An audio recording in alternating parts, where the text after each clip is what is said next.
What up, guys? This is David, Sikanimi Comics. All right, doing a live show today. I know I don't do too much live shows. I should be. I don't know if I should be doing more or not. But we're supposed to have Comics Galore was supposed to join us today, but just somehow he forgot that he has what call it made an made a promise to his wife that he has some other obligation, so he won't be joining us today, but maybe in the next time. Also, Kingdom Comics say he was able to, so I'm assuming that he will be coming up soon. So today's topic, guys, we should be talking about what if. Love what if. What if I won the Mega Million? What if I won the Powerball? What kind of book should I get? Those kind of things. So right now, it seems like there's a lot of live shows on Tuesdays. I don't know, maybe I should move it up or to Monday when there's a less live shows, and maybe I might get a one or two more viewers. But it's just more of nothing today. Like I said, today is we have nobody watching this right now. So what I'm gonna do is I'm just gonna grab some books that I got from VinCrew 12,000. He has some Instagram, like YouTube type of thing to kind of help with his problem buying comics.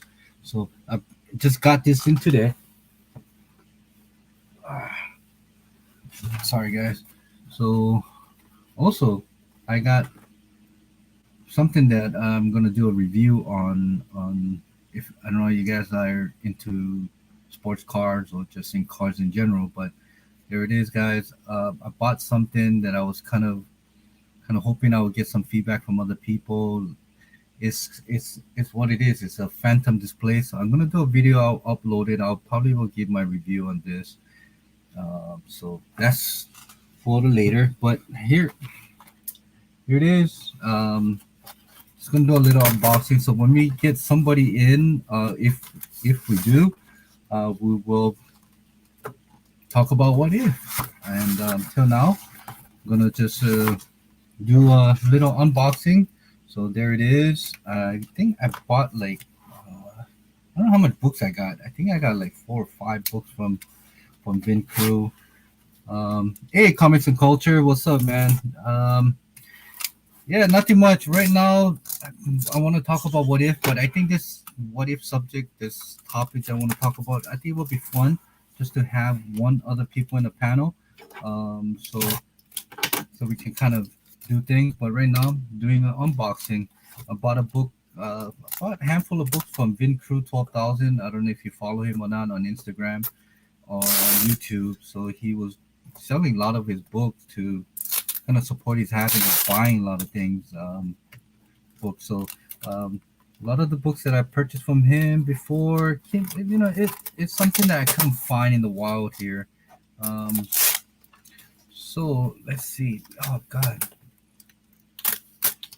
All right, we already got a busted bag right here already. So let me just go ahead and I hope I'm not boring you guys, even though you're the only one in here, comics and culture.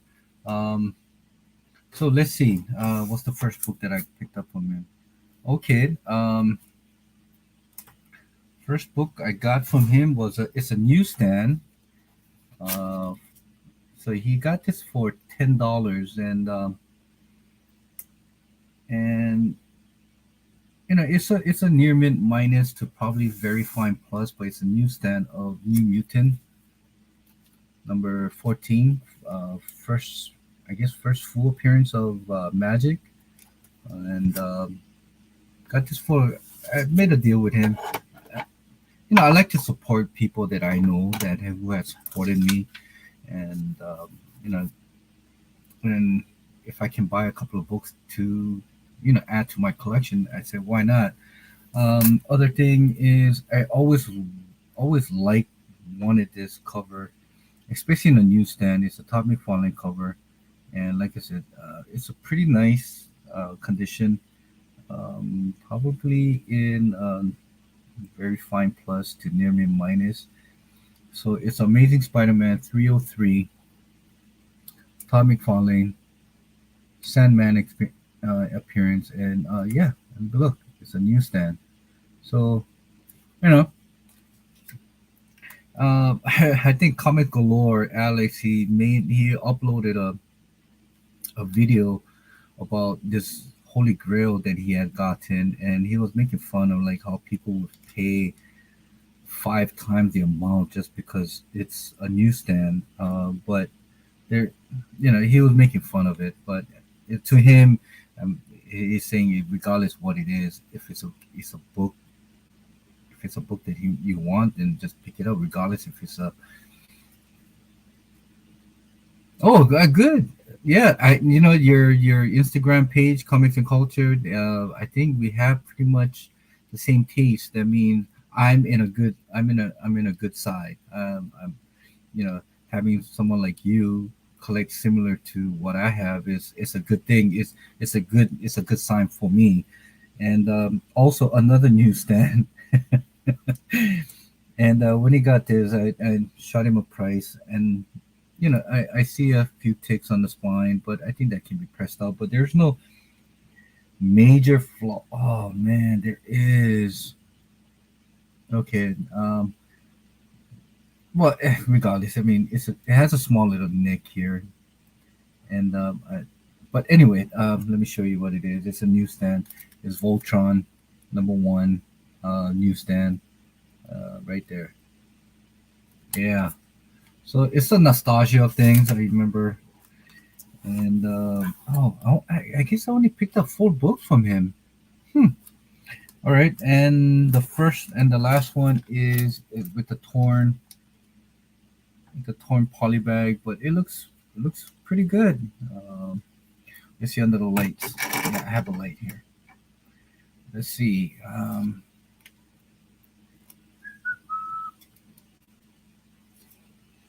Yeah, I mean this is a thick book, so it's Amazing Spider-Man 365, first appearance of 2099, and no, it's not a newsstand. And so yeah, so those are the 4 books that I picked up from Bin Crew, New Mutants 14, First Magic, Top Me Falling, Spider-Man 303, Newsstand.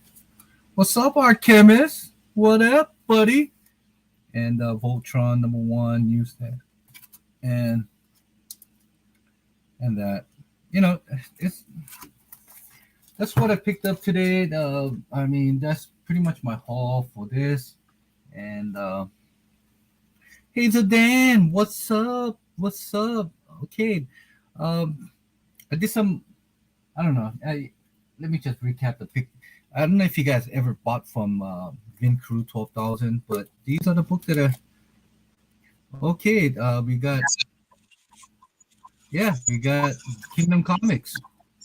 All right, so these are the books I got from Vin Crew 365, Voltron number 1, Newsstand, ASM 303 Newsstand, and New Mutant 14 Newsstand. So that's my haul. And what's up, Tito?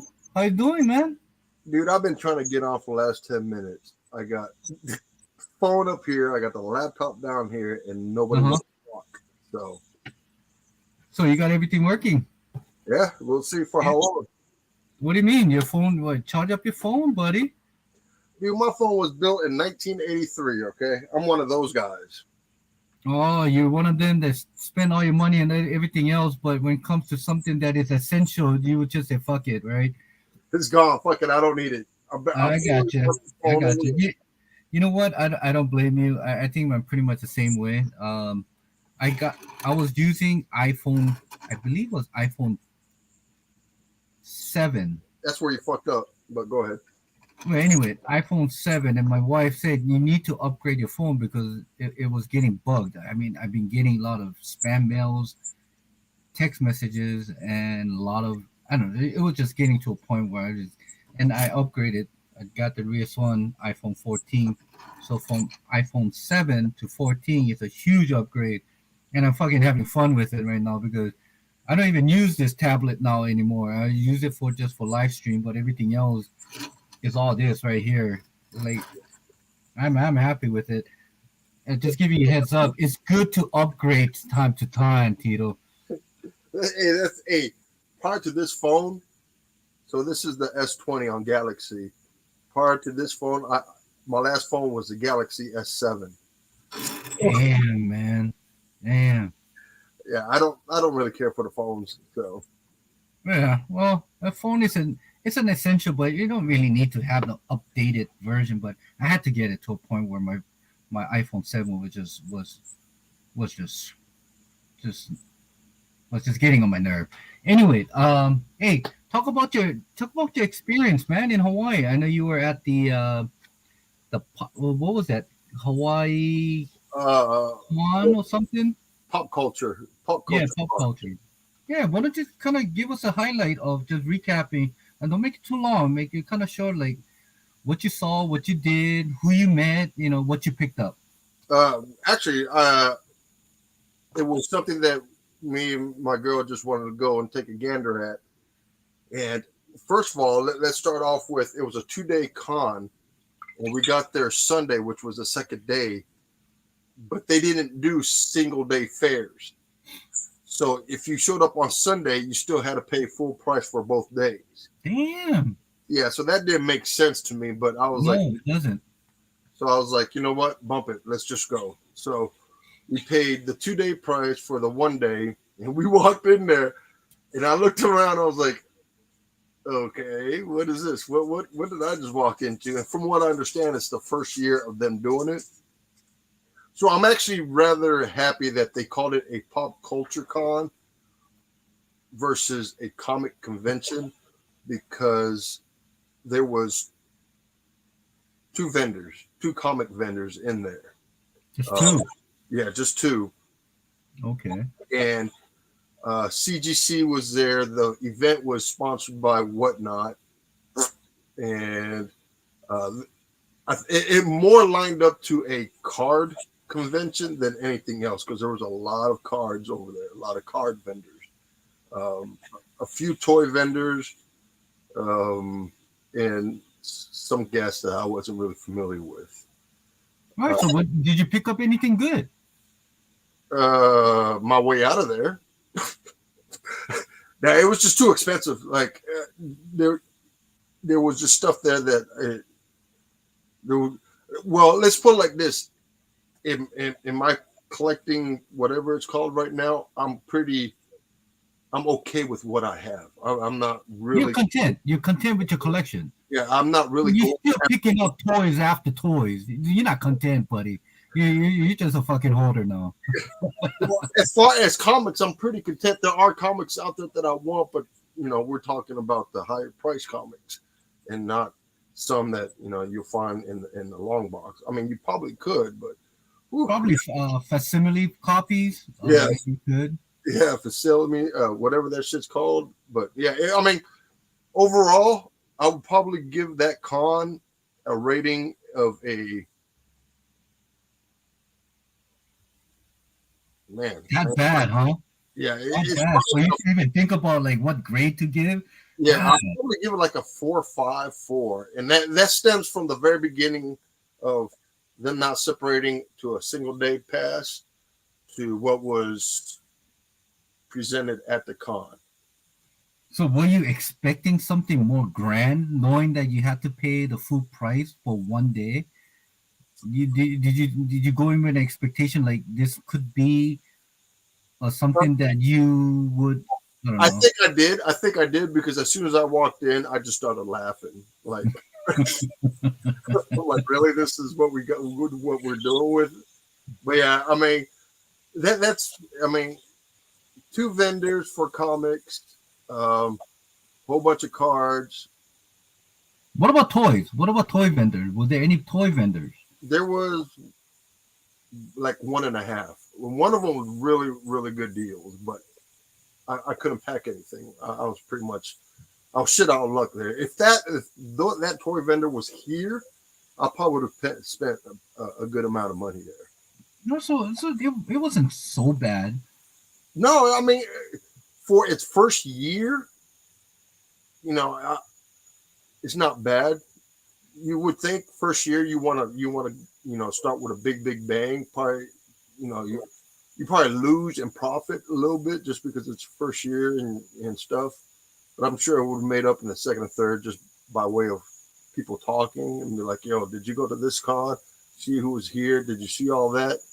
So yeah, you probably would have lost revenue up front, but you would have gained it back in the back end. You know what I'm I saying? see. Mm. Well, I remember in Hawaii, I didn't go to this con, but when Amazing Con happened in Hawaii, it was a huge thing. I think that was Stan Lee's last Hawaii trip, and he brought like everybody, McFarlane, Liefeld. I mean, you name it, they were there. And unfortunately, at the time, I wasn't so into comics, so I wasn't really. But I heard such a great stuff from the Doom 143 that he was there, and then he was able to meet up with Stan Lee and so and so. And but I was there on the second year when I believe when uh, I think Tom McFarlane was the star guest along with Brian Michael Bendis or Michael Brian Bendis, whatever. But it was okay. It was okay. It was my very first con ever since I got into collecting comic books. So I was it was good for me to experience what the Comic Con brings, and what the energy and the hype was all about. And I enjoyed it. And when I moved here to Washington State, I went to Emerald City Comic Con, which happens to be the top five, or you can call it top five Comic Con at the time. And it was just blew my mind. I mean, the cosplay, the vendors, the writers, the artist alley. I mean, to a point where like I was just so gone. And until this day, I got to thanks to you, because I remember I was there and I was asking you, all right, what is your game plan? What do I need to do? And you gave me a lot of pointers, and that kind of navigated my way through the con much easier than going there with a chicken without a head, thinking who I need to go and what I need to see. So I always got to give you a props for that, and thank you. So let All me right. ask you, with Amazing Con being your first con that you ever been to, did you have any like thoughts going into it? Any No, expectations? It's just it is what it is, and if I have fun, I'll have I fun. just had to take everything in like a rookie. This first time going in, I didn't know where to get the badge from. I didn't know where to go to pay for the thing. I mean, the entrance is easy. I was just I was living right down the road, a block away from the convention where they had the convention Comic Con. And but once I got there, I was lost. I was asking people, hey, where do I stand in line to get a pass? Once I get the pass, what do I need to go? And once I got in there, it's not like a double. For Emerald City Comic Con, there's two story. There's one on the top floor. There's Artist Alley, Hmm. and the bottom is pretty much all vendors and retailers. And so it was a little bit more easier to navigate where I wanted to go. But when it comes to Comic Con in Hawaii, the amazing con was everything was all in one floor. Hmm. So for me to know exactly where I'm going, it was just to a point where like I was overwhelmed. Right. But I had fun. I had fun, and you know, I was there for about 3.5 hours getting commission done. Looking around. Watching Todd McFarlane. Had his own panel, so he was talking on stage. So I stick around to listen to that. And later on, I kind of stand in line for Todd McFarlane, but later find out that you need to have a ticket, which you have to prepay like about $250 or something to get a Todd McFarlane package. Then I got out of the line after like standing in line for 45 minutes. Then later to find out that you didn't need the pass. So I was thinking, fuck, do I stand in line again when it was, I mean, going around that place. So I mean, unfortunately, I did not get any of the books signed from him, but I was able to, see him in person, you Hmm. know, and he has such a charisma, and it is to a point where, wow, it- at least I got to see the man. Unfortunately, I didn't get to see the stand the man, but I got to see one of the the one of the legends in this, comic community. I mean, in this hobby is Tommy Twombly. So that was all that. And talking about cons, let me segue into what you're planning to do. Something that you have done before, and maybe talk about this. What made you do what you did, and what was the reason for it? Okay, so I used to volunteer a lot at conventions, anywhere from bringing people in to providing security for celebrities to working line controls at Artist Alley. I've been there. I've done it all. And through the years that I'm doing it declined because of all the shenanigans that was happening behind the scenes. And I just got tired of it and I just completely quit. Like I stopped working cons. The last con I worked, I want to say, was probably 2017. And back then, when you did a con, as you know, it was a volunteer basis, so you don't get paid for it. You just go there because of the love of what you do, or if you whatever, right? So this time around, I was like, you know what? Let me see if something's changed. So instead of volunteering, because something happened back in 2017, there was like lawsuits involved with volunteering and all this kind of stuff. So now it's no longer volunteering; you're actually getting paid for working at the cons. So I applied to Atlanta Comic Con, which is February, sometime in February, and it's an application process, and I got accepted, and I was like, all right, cool, I got cool, and they gave me this, this brochure, this pamphlet, this employee handout type deal. If you agreed with everything in there, then you kind of sign off on it and you send it off, and I guess you're officially in. And so I signed up for all 3 days: Friday, Saturday, Sunday, from 8 in the morning till 7 p.m. All right. That's I've always done it like that. It's just what I do. Here gets where this is where it gets. I don't know if I went boohoo or I felt some type of way, but typically every con that I volunteered at. Now, yes, there's a difference between volunteering and actually getting paid for the services. If you have a package, let's say a Jim Lee package or a Tom McFarlane or a photo op, right? And you are working that con, they typically like to um, either A, put you in that section, or B, they give you time off so you can go do that and then you come back. That's how it typically rolls. So there's some actors there that I wanted to meet. You got Ashley Eckstein that's going to be there. You got Daniel Logan, who's young Boba Fett in the Attack of the Clones. Obviously, Ashley Eckstein is Ahsoka Tano. You have Giancarlo Esposito, Moff Gideon from The Mandalorian. So there was a lot of Star Wars people there that I want to take a picture with.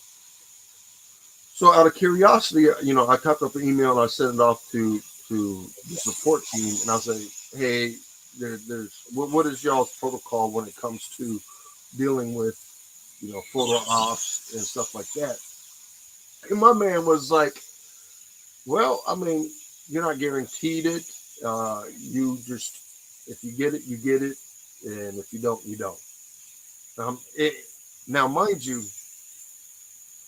I volunteer for Friday, Saturday, and Sunday from con open to con close, and they're paying me. They're paying me $7.25. Right? Dude, just quit. Right. Not only are they paying me $7.25, they're only giving me a 30-minute lunch break. Okay, wait. So you're there from opening, which is what I'm assuming. Well, You were there for pretty much what 12 hours. work associated hours, I would probably say 12 to 13 hours. Okay, but I don't know. So which con is this in? Is it in Oklahoma? The fuck am I doing in Oklahoma? I'm I in mean, in Georgia. Where's this con at? It's in Atlanta.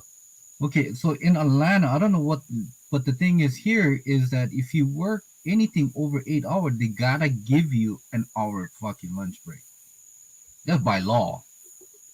Dude, I don't know. I talked to some of the. I actually went to another convention this past weekend. I was talking to some of the guys there, and then I was talking to Rich, and I was like, "That makes no sense to me. Like 0 cents. You're paying me $7.25 to stand 12 hours, which is an application that I put in for. So I understand that. I've done that. I've been there. I have zero problems with that. The problems that I have is I'm giving you my time. Like, can you help me out a little bit? Like, You get any commission out of this? Well, I don't know. Do you get any commission, or are you just getting paid straight 750? That's below the minimum wage too. Now you gotta think. well, no, it's not here. Not here. Oh, okay. Yeah, not here. It's just it trips me out because I'm just like,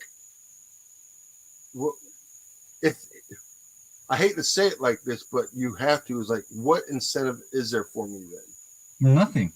You know, I don't see anything. if you say my incentive is I get to go to the con for free, that's not necessarily true because I'm not.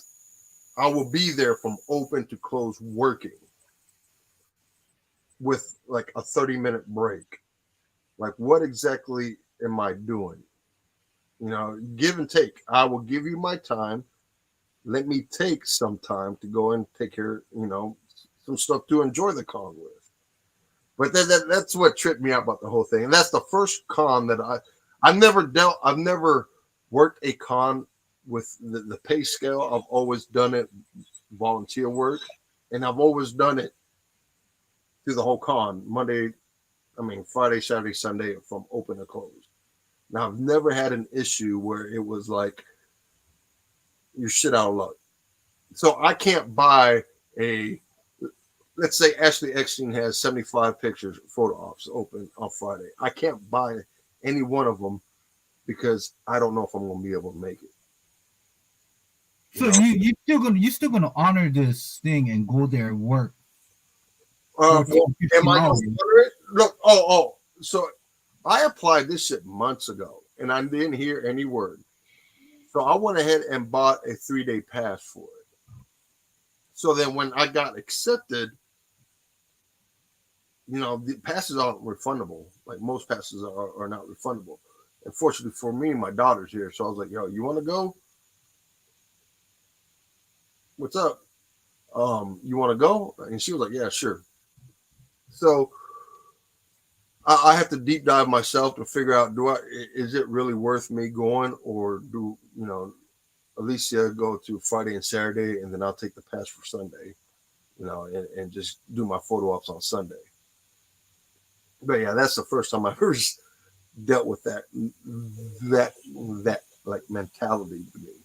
So when is this con? When this con in Atlanta? I think February 24th. Well, you got at least what, about a week and a half to decide if you just want to not go. Yeah, I mean, not go as in not go to the con, but not go as an employee for that con for working 15 hours. Yeah. And things, especially if you're gonna go there with your daughters and stuff and your girls, it is, to me, it's a wash, man. I mean, it's not like you need the money, Yeah, no, that stuff I don't do it for the money. I do it for the enjoyment of it. But there's no joy in it. Well, there is like, I've always when I worked in photo ops, especially when I worked with like Stan Lee, like the faces that you would get from the little kids and the adults when they leave, taking a picture with Stan Lee, that to me was worth it. Like, it's that little shit like that that makes it worth it for me to stay there. Or a little kid coming up to a cosplayer and start talking to him, thinking that he's really Spider-Man or he's really somebody. That shit to me makes me smile because that's shit. That's why I do it.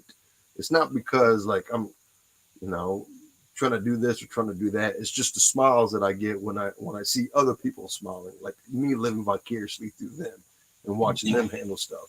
Well, no, I mean, in that perspective, yeah, I mean, I get it, but just as for me, is if I'm gonna be giving up 3 days of my weekend to work for way below minimum wage for working 15 hours and only getting 30-minute break, and nothing is guaranteed that I would have an opportunity to do something that is happening within the con, like photo op you said, or meeting an artist or some things like that. I don't know. Sometimes to me it's like I'd rather just go there with my kids or whoever I'm with and just enjoy the con Yeah, without the hassle of you know being thinking, God, what am I got myself into?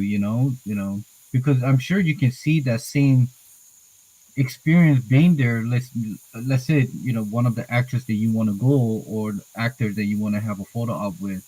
You know, I don't know. It's to a point where I don't know. It's you. me. I'm not saying that you're doing the right or the wrong thing. It's just, in my opinion, is to a point where I think you got some dilemma to think about within the next week and a half or so before Yeah, you head. to me, if the only thing is I hate backing out of something that I'm committed to, but at the end of the day, it's like, dude, none of this is worth it to me. Like, and this is a really big Star Wars heavy con, so there's a lot of like photo ops I don't mind doing. I think you're pretty much answering the question Yeah, yourself. I know I have. I'm just trying to be like, send one more email. Like, yo, you sure? Because like, you got to give me. I'm working 3 days, like 12-hour days. Like, you can't help me out at all.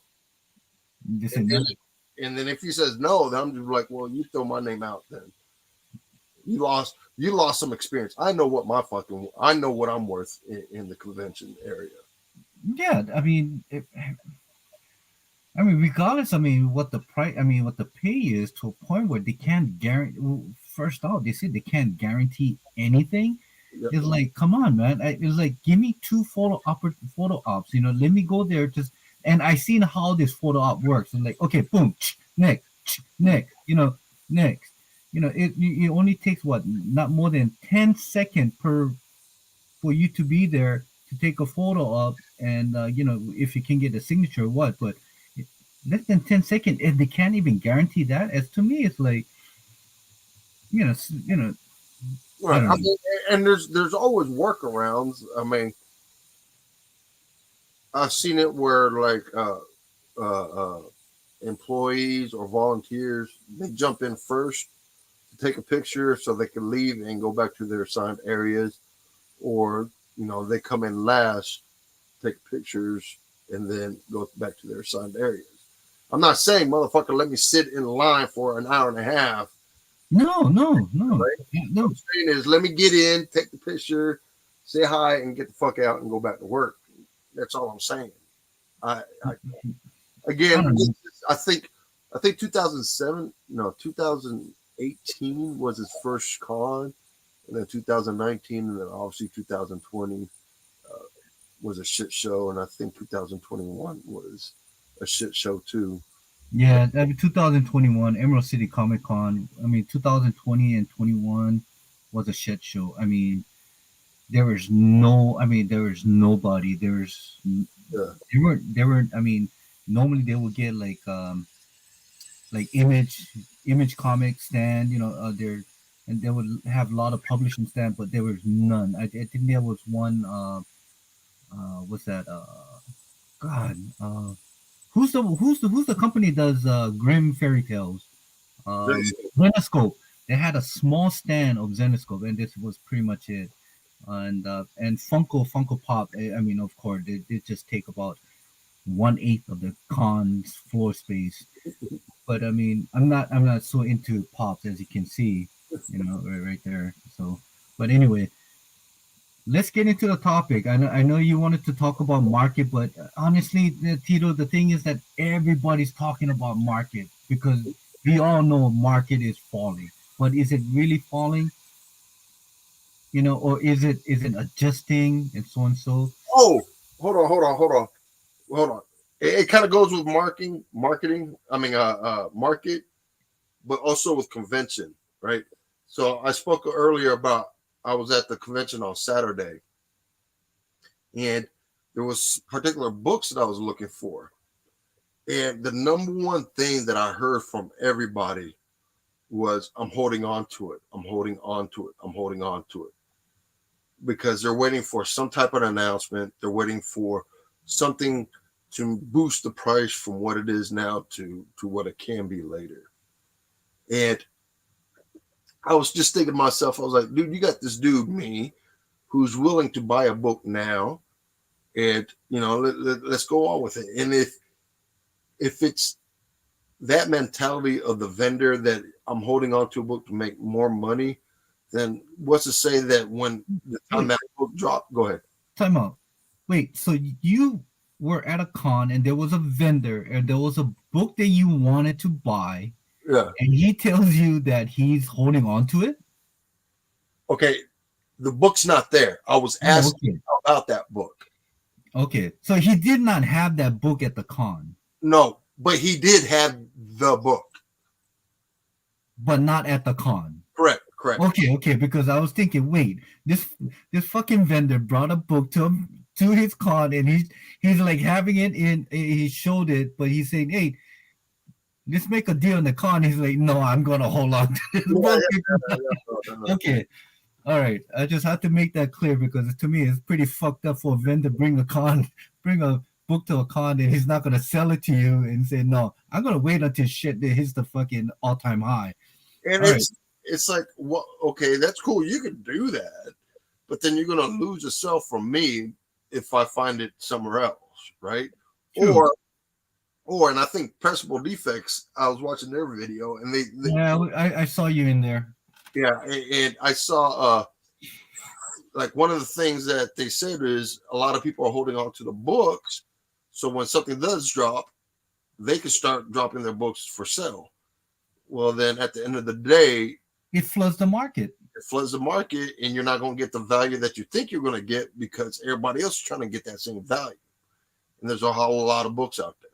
Yeah, I mean, there's going to be a lot of people that undercuts the thing. If everybody 100, I'll come in at 500 and just sell the book. But Yeah. to But me, it just bothers me that, like, there's people that are holding on books, and I'm just like, dude, I just want to buy the book. Like, I mean, you can't.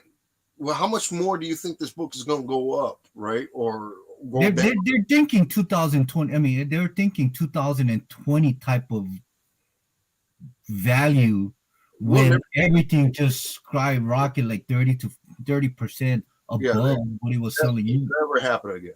Don't hold No, it. it's not. And I think even for me, it's like I till this day. You remember, I'm not a seller. I'm a more of a hoarder.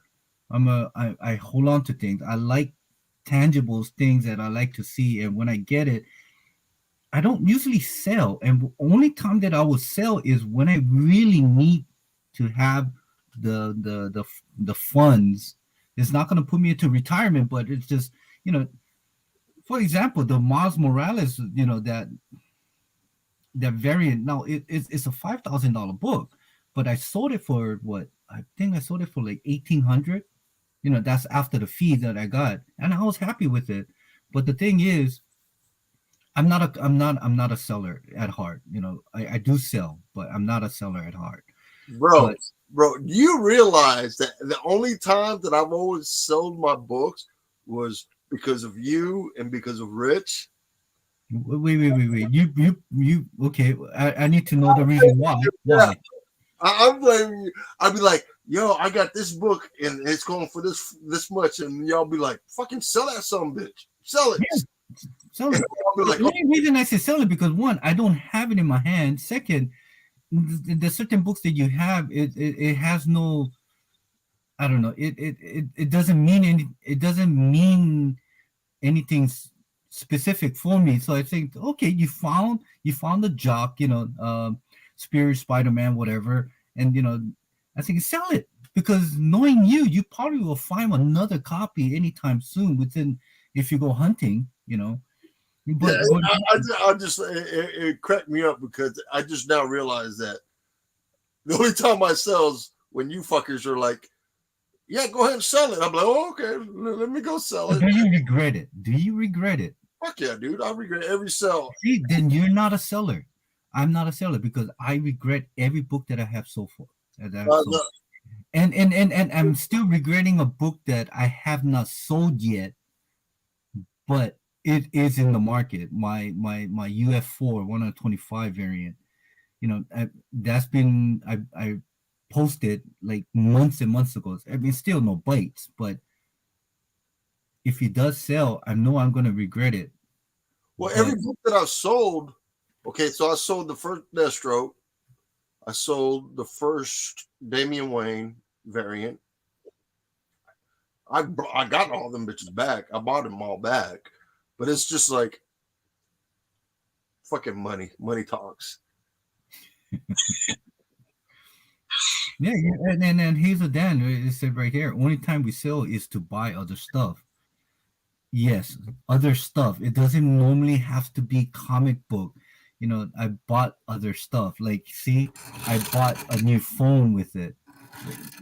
I Well, oddly enough, Hazel Dan, I sold the first Deathstroke to fund a convention to meet Jason Momoa because my daughters wanted to meet Jason Momoa. So I sold that book. I got like the VIP, the package, and then the it Jason was Momoa. worth it. It was worth it to sell. You know. Yeah, I mean it's cool and all, but that was my first Deathstroke. And as I mean, we're laughing, but I mean, we all know it. I mean, it's. I go through these boxes behind me, which book I should sell, and at the end of the day, it's still there. You know, it's still there. But once I post something on eBay on my eBay thing, or if I post anything on Instagram for sale, I mean, those I take it out of the box. It doesn't have to go back in again because going through these boxes, unloading, restocking and whatever, putting it back is not worth it for me. I'm a very simple guy. If I'm gonna sell, I'm gonna sell. And once it's out, it's out. It's not gonna go back in. So the books I have is somewhere around here. So when you sell, I can just pull it and wrap it and gone. But he's a Dan says something over here. Is that the one you got photoshopped and picked? Is that it? no, I didn't get Photoshop in the pic. What happened was, they what was it? Oh, that was the second. That the one that I'm in is actually the second picture because the first picture they took, they forgot to have me in there. It was exact same. It was the exact same picture except for they focused on my daughters and Jason Momoa, but they forgot about my punk ass making the face. And then the second picture is when they expanded the camera and included me in there, which is cool because Alicia and Nani got a picture solo with them and Jason Momoa, and I got my picture with Jason Momoa. So you kind of worked out in the better that you got photoshopped it. I mean, it's cheating the system, but it worked, I guess. Yeah, well, all right. So, you want to go into this topic of what if? You got any what if topic that we can talk about? It's just something fun. What if? I'll let you lead it off because I'm trying to. I'm. I don't really know what the hell we're talking about. So All right. what if this topic about what if is just talk about something that we can imagine, or if something if something would have happened, what would what would be our thoughts, or what would be our I guess our opinion on it. So let me start this topic. Is everybody is kind of dissing on store variant, store exclusive. You know, at first it was great. People, you get to have a different option for great um, artists to have a different type of covers, but there's only limited print or limited print run, and everybody dissing on it. They say that there's no value in it. All right. So let's say, what if the store variant is the one that everybody want to get because of the low print run, and what if the store exclusives are the one that driving the comic book market? Let's say I'm not gonna let's say I don't know if I have any books here that is. Oh, okay. Let's say let's say Moon Knight #1, the Delato. That was I believe that was unknown comic book store exclusive. Let's say that book is selling it for $200 to $250 raw, and every other store variant going down, it draws attention. It's a FOMO kicks in. I need to get it, and people are paying like 250, 90 to $500. You know, what if that was the scenario now? That is a scenario now. I mean, No, I mean look. it's just one or two books, but I'm just saying it's overall every store exclusive that comes out is the one that is hitting the top 10.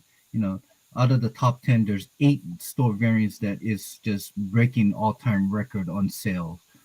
I'm kind of excluding the pop kills, and I'm excluding the ASM1 M&M because that is I would assume it made Marvel, DC, and all them will come in, but like, yeah, we're gonna have to slow down these store variants because we're not making any money off the cover A's and cover B's. That that's what I would assume. I mean, unless they are charging an exorbitant amount of money to the stores, say, hey, this is whatever, whatever, and they do it to make up for not having the sales in their cover A's and cover B's. hmm, that's an interesting thought. Because But I we're it's for me is if that is the scenario to a point where like it's come well it's to a point where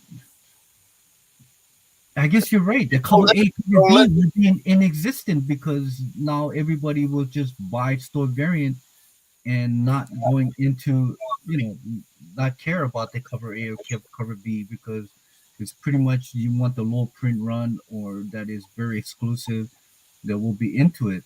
You know, yeah, I mean, a lot of people put weight into print runs and stuff like that, which I mean, I guess I don't know that market. I don't really care for that market. That's not a market that I'm into. But a lot of people do put weight into it.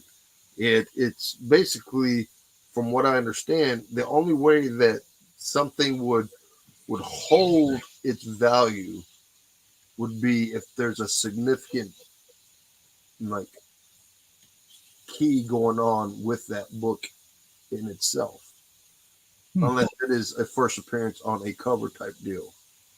And even then, I think that border there's some issues because wasn't Null a store variant first and Was then it?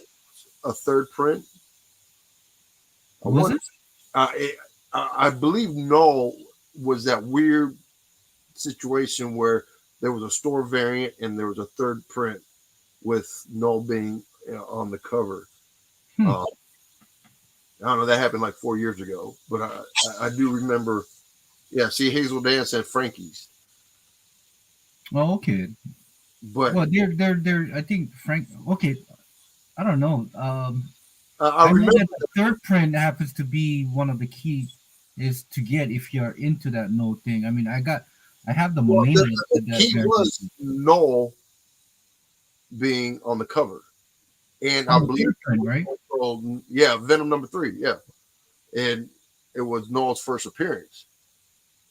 So I mean, I don't know. It's weird that one was always weird to me because third prints, fourth print, fifth prints, they're all just reprints. All right. So then that was just okay. That was just pretty much more of the topic. Like you kind of know see where they're going. And let me just do another one. I think this is kind of in your field. What if Zack Snyder still had? I mean, it was still making the DCEU universe. Right now, if you Right started, now, I mean, yeah, I mean, okay, never mind with Peacemaker, never mind with what happened with Suicide Squad 2. What if Zack Snyder was still are in with the Warner Brother, Discovery, whatever they call it right now, but he is still the main guy that who's in charge of the ZCU, you know, and kind of have the continuity with what he has done so far with Superman, with Dawn of the Justice and Justice League. I think you hit it right there. The continuity of it. I think me personally, and I've always said this, Zack Snyder's vision was ahead of the curve. He was just totally opposite of what MCU was doing, and people weren't ready for it. Um, Now you can nitpick the movie and stuff like that, but overall, the feel, the theme of the Snyderverse was a 180 of what the MCU was doing, and the fans weren't ready for it. Now the fans will say something, a lot of the fans will come in and say, well, Superman would have done this, Batman would have done this. Well, that's the point of storytelling, is to just tell the story, and then And tell a vision that he has, a vision that he has. and then because you did say that he has continued, then all the errors and all the kinks and all the wrinkles that was in the beginning, it would all have been ironed out by now. And then you would have gotten this badass Justice League Part 2 and Part 3 that I wish we had, but we didn't, because fans are so fickle and they want one thing and forget what they wanted yesterday. Man, So I wanted Green Lantern. I wanted Green Lantern in fucking that in his continuity is. did you read the Justice League 1 and 2 and 3 script that got leaked? No. Oh, I that's gotta what, check the oh YouTube one man, now. it was epic, dude. It was epic. There's some things in there that I was like, okay, that's different. I got to see how that one plays out. But the overall story was like, we missed that because people just couldn't open their eyes and be objective, which is always funny because you got the purist, right? And I was actually in Hawaii. I was talking to one of my girls' husband or some shit, and we're talking about purist and movie people, like the people that go to the movie, and then the comic purists that go to the movies. Comic purists, for some reason, can't turn that off. They can't turn, okay, well, Thanos is supposed to look like this. Thanos is supposed to do this. Thanos this. Captain America this. They can't turn that off. That's like embedded in their head, and they have a hard time enjoying the movie because of of what's in their head. Okay, so in a way that everybody can understand, in to a point where if you watch porn 24 hour, let's say you watch porn most of the time and you are into porn, and when you finally have a mate and you want to replay that porn scene with that mate and she's not into it, and like, wait, this is not how it's supposed to be. This didn't happen. That is what he's saying. Okay, you have that certain image, okay, that you saw, that you think you would kind of Yes, yes. replay that, okay, but in real life it's to a point where, wait, this shit, this is not supposed to happen this way, you know. And And so you're yes, I thinking agree if with that's you. true. You know, comic book people there who are so deep into their characters or in that storyline, they can't pass that, you know, to a point where it's a movie, you know. It's a movie to a point that need to be addressed within the 2.5 hours, and they have a story to tell. And yeah, yeah, you're so right. You know, you're so right. As for me, you know, I'm not so into DC because DC has such a huge history going, you know. And and when I saw Dawn of Justice at the theater, I was thinking it was a good movie, but there's a lot of pieces that was missing, right? Mhm. And then when I saw Justice League, I'm like, what the hell was this? What is this? I mean, I enjoy the movie, the fact that it's a live action. I get to see Superman, Batman, Wonder Woman all in one, like how MCU was having all this character all in one movie. But there was pieces that were missing, and when they come out with the director's cut for Dawn of Justice, it made sense. It made Mhm. sense. It wasn't the greatest movie, but it made sense what it was on the theatrical release. Then when they came out with Snyderverse, I mean The his Snyder cut, Cut. Yeah. Snyder cut, is just to a point where fuck. Why didn't I loved it. I loved to a point where everything somewhat made sense because all that edited scene that were cut out by what's his name, Josh Roden, it made sense, and I was so hyped to see what is the next movie. And when I found out that Green Lantern was supposed to be in there, like fuck, okay, Mhm. we're gonna get Green Lantern, we're gonna get all these other characters that comes in, and then fuck, I mean, but going back again, what if we were still there? I mean, imagine the spec I mean the speculation of characters, of all these characters I that's wouldn't going talk to about no come out, speculation. you know. I mean, imagine the spec of, Dark Side, if that book has gone up, has gone down, it's just to a point where I wanted to see more Dark Side, you know. And we got a glimpse of him at the end of Justice League, and it's to a point where, god damn, what. Well, just like anything else, there was problems, right? The movie. I'm not talking about off camera. I'm talking about the movie, the story, the dialogue. Yeah, there was problems in there. I like to uh, associate that with two things. A, Zack Snyder himself. He's not really great at writing dialogue. He's great at action, but actually writing dialogue, he's not the greatest when it comes to that.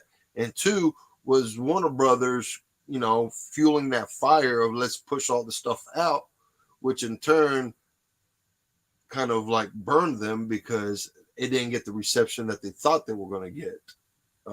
Especially with the top three characters in DC being in one movie.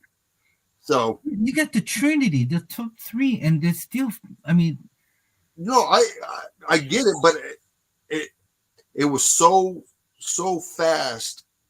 The production was so fast that it was literally, this is me assuming obviously, but it was literally probably like doing edits the day of, changing the script the day of, or doing something like that just to get this movie out. And I think that's where they screwed up. If they would have let Zack Snyder do his thing, it, you know, it would have taken some time for the audience to come around, but they would have came around. It and they was, did, and they did when they released it on HBO Max. You know, yeah. I mean, the Snyder Cut. It was one of the masterpiece that I can say it is one of the masterpiece that is comic book related movie. To and, me, it's all time. yeah, you know that there's no way, there is no way that Um, if they well, unless they broke it up in two movies, there's no way that movie would have been released in the theater. That literally would have had to been a HBO Max thing, because to be in a movie theater for 4 hours, that that's pretty tough right there. And Dude, then I saw it Avatar. It was a 3 hour movie, and I for, loved it. I I loved it. oh yeah, I gotta watch that. I do like the blue people. And I remember watching the Titanic. It was about what 3 and 15 minutes, they had an intermission. They can do that. Yeah, I know. Yeah. They had an intermission because at the time the wheel wasn't big enough, so they had to put it in two wheels. Yeah. So going back again, it's like they could have done it. They could have done a 4 hour movie, in at the theater, charge a little bit more instead of 15-20 bucks, charge $25 because you are getting a fucking masterpiece.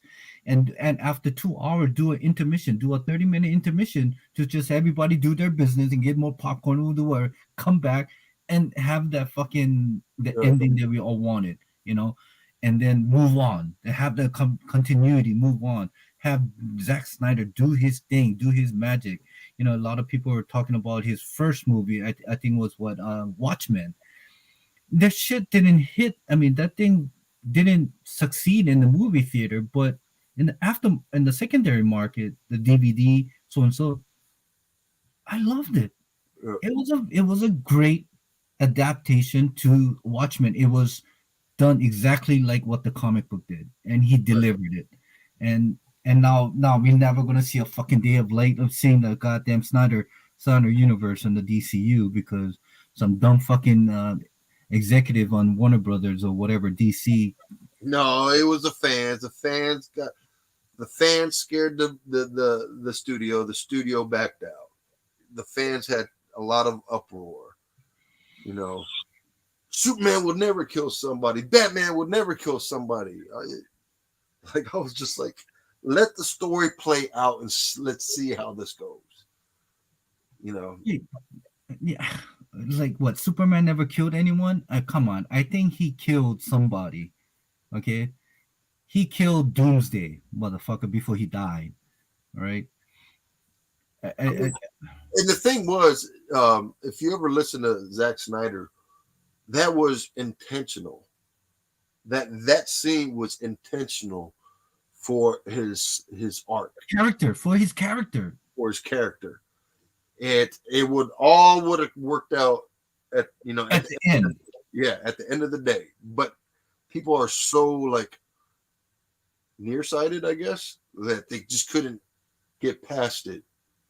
I don't know. I could talk about Zack Snyder and the Snyder Cut for hours, so let's change this subject because that's But yeah. So this is part of like what if? What if we still had the snack, Zack Snyder universe, and we're, this year coming up is Superman 2.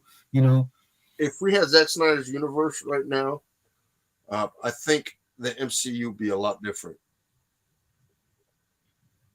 Yeah. I think the MCU would be a lot different. Not so I much. concur with you on that. I concur with you on that. Not so much of storytelling, but I think tone.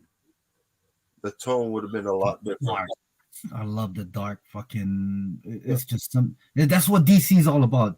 Being dark. Batman is dark. He lives in the shadows. Superman, not so, Mister. But still, it was portrayed in the dark side where you had to bring him down for him to actually kill someone. Mhm. And I don't know. It's just like, oh, fuck, man. I would just love to get fucking Zack Snyder back and just have him finish. I mean, call it the Elseworld, whatever. Just have him come back and just finish what he started and just give us Justice League 2. Give me Superman 2. Just give me towards the end. We can call it, Kingdom Come, whatever. Just finish off with that. But No, they should have. What they should have done was what was supposed to happen from the beginning. Flashpoint was a reboot of the DCU after Zack Snyder. That's always been the plan. Is Zack Snyder did his plan, and then Flashpoint would have been the next stage of DCU, let somebody else take care of it. You know, Ben Affleck gone, Superman gone, Wonder Woman gone. If not gone, then it'll definitely be different character. I mean, actors playing those characters. Yeah, well, it's coming. The reboots are coming. I mean, it's everything. The pieces are in place now. All James Gunn has to do is, announce his plans.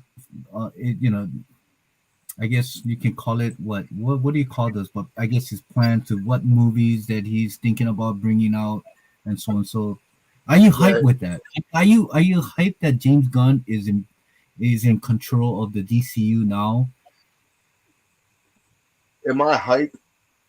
Are you happy? Are you content? Are you excited or The are you first thing that comes to disappointed? mind is no. I'm not. I'm not excited only because his style of movie making is MCU style, and I don't want No, the MCU style in the DCU. no. But did you see that the movie he has done called? I think it's called. It was supposed to be a boy that has a power like Superman, but he just gone fucking evil. Are you talking about Bright? Bright. Yeah. That wasn't nothing to do. That has no MCU feel But to it. that's what I'm saying. If he goes the MCU route, is not what I want. I want something polar opposite. I want something. When I see MCU and I turn it off, I was like, I need to watch something that's totally different from the MCU. Let's go watch Batman, or let's go watch Superman, or let's go watch fucking Calabac, or fucking whatever. I don't want that same style as MCU. Yeah, Something totally different, which was why I like Zack Snyder. true. I mean, but I enjoyed Bright. I mean, that shit was. Bright was legit. They need to make part 2 to that. We got to figure out what happened. Are they coming out with part 2 of that? Probably not. I didn't. First of all, either I didn't know or I forgot James Gunn was part of that. But if he is, probably not. Unless he's handing it off to somebody else. It's damn shame because that was a fucking great movie. I just love to see that fucking evil Superman, type not a Superman but that type of thing like Sentry type of character, but not within any universe. But I would just love to see that. Yeah, so that's what if topic the segment, and just somehow it's didn't work out the way I planned. I. Okay, here's one. See, this is from the dome, so it might not make sense. What happened? What if YouTube didn't have comic influencers? Yeah, but you always talk about Lightning 8118. Lightning 2288. Yeah, Lightning 228. He was an influencer from the beginning. Well, I mean, okay, right. Anybody like you're an influence, I'm an influencer. I'm not an influencer. I'm an influence of not try not to do what I'm doing. I haven't evolved from the day that I started till now. I just got a lot of I'm a hoarder now, but what is an influencer? Okay, you tell me what is an influencer? I know the meaning of the word influencer, but what does an influencer has done? I mean, okay, let me ask you this.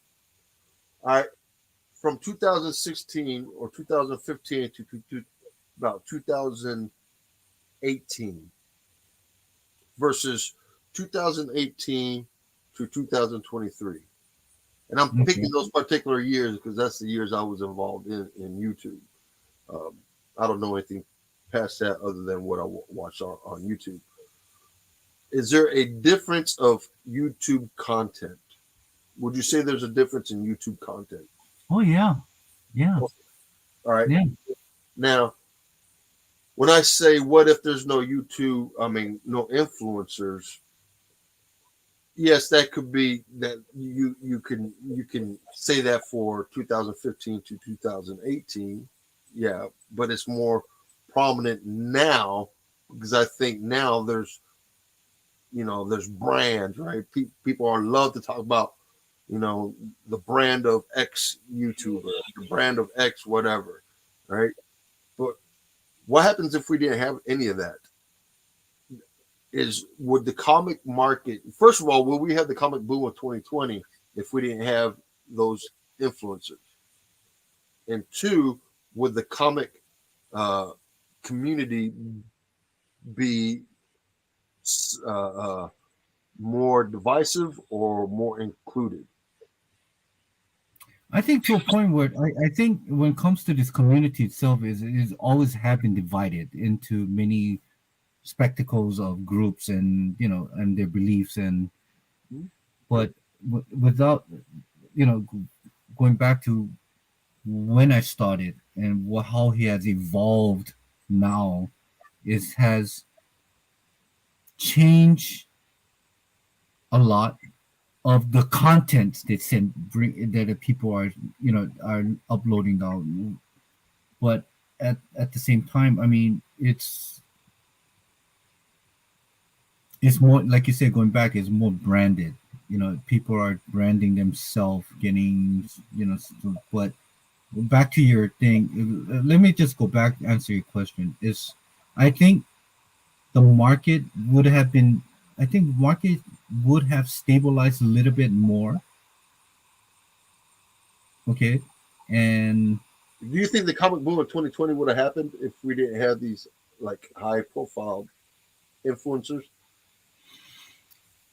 so, so yeah, I because just because how it was on this whole COVID thing, with the extra money that people had. Yeah, I think the market would have jumped up real high with all this movie that is coming out, with all this new, with Donnie Gates, Gates doing his thing. Yeah, I think it would have shone up high.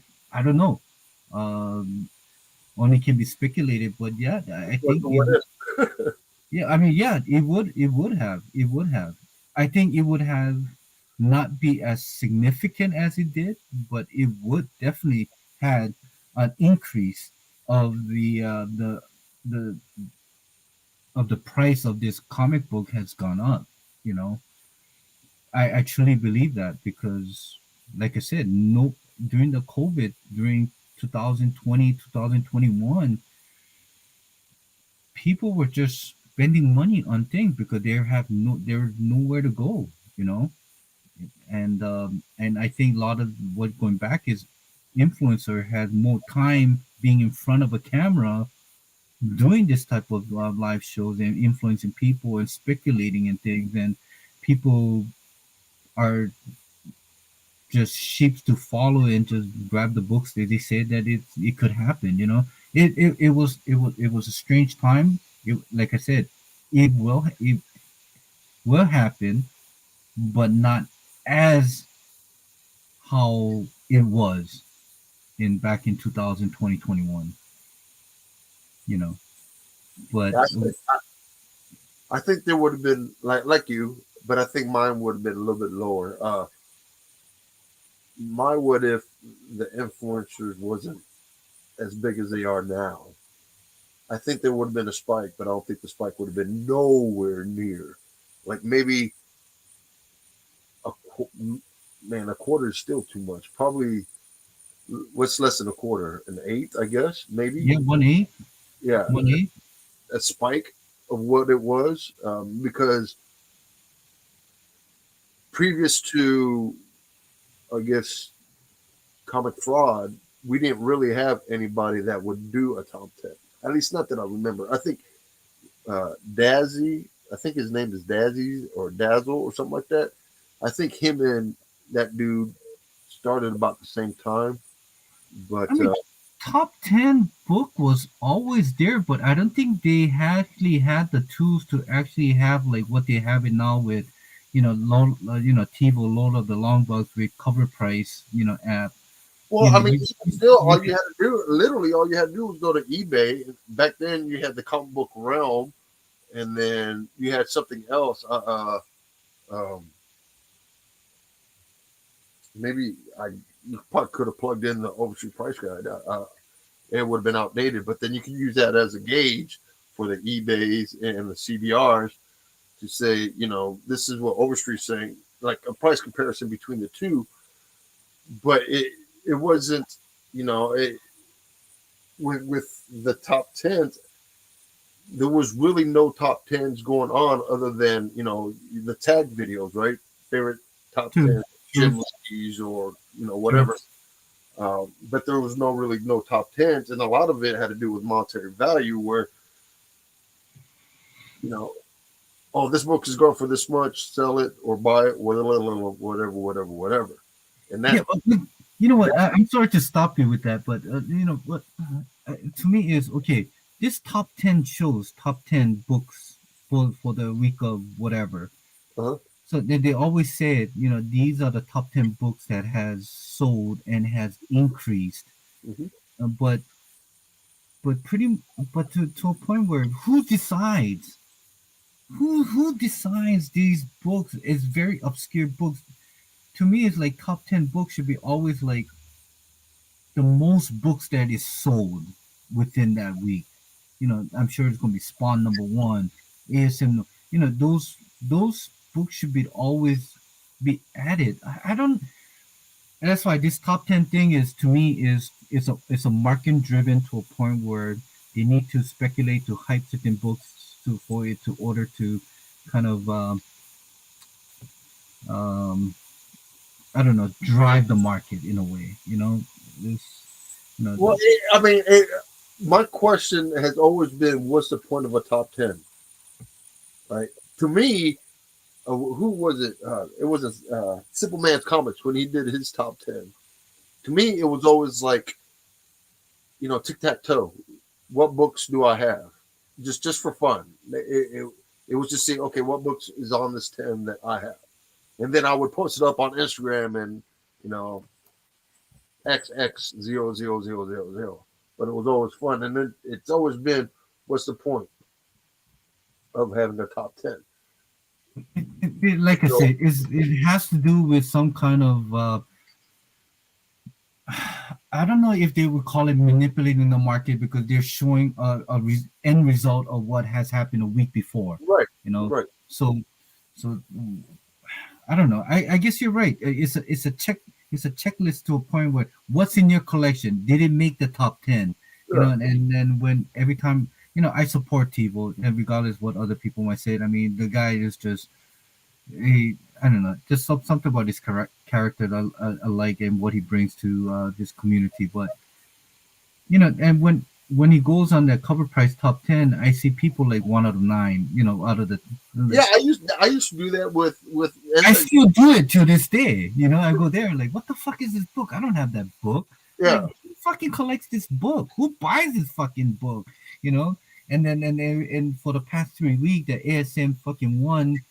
The Eminem fucking book that I'm having FOMO now, but I mean to a point where that book has been there for 3 weeks straight, and to a point where like, fuck, I mean, can we show something else? Because fuck, I mean, I don't have that damn fucking book. You can show it for the next 8 months, and I'm still not gonna have the damn book, But well, I mean, but it generates views, it generates clicks, it generates likes, and that's what people want, so that channel can get bigger, so they can brand their channel, they can make their money off YouTube, so then they can fucking make money off their subscribers. That's literally how everything evolves. Going off the topic here, I just wanted to add something in. All right, for people to make money on YouTube, there's a certain thing that I'm starting to realize that how hard it is to be monetized to get money from YouTube. All right, one, you need to get 1,000 or more subscribers. That's one, right? Number two is you need to get a clear thing, which is like you won't get strikes. Once you get 3 strikes, you're done. And the third one is the hardest one. There's 2 ways of doing it. You need to get within the 365 days, right? Within the year, you need to have more than 4,000 hours of people viewing your channel, your content. or you can make shorts, but you need to have a 10 million views, all right, for you to start getting monetization for your YouTube short. I mean, you can make a short for, I think the longest short that you can make is 1 minute, right? So within that 1 minute, you need to have a 10 million viewers or clicks for you to start getting it. So, and I started to realize, and since I made that over 1,000, and right now my subscribers start dropping. I was at 1,230 something. I'm at 1,203 now. I lost like 30 something viewers, subscribers. By end of the year, I might drop another 100. I'm fucking might have to do this 1,200 fucking milestone contest all over again. But what I'm saying is, it is it is hard. It is hard. So kudos to people that who are actually. Well, I'm not necessarily just talking about monetary value, monetizing their videos. What I'm saying, first of all, I had to go look. So right now, join. I joined in 2014.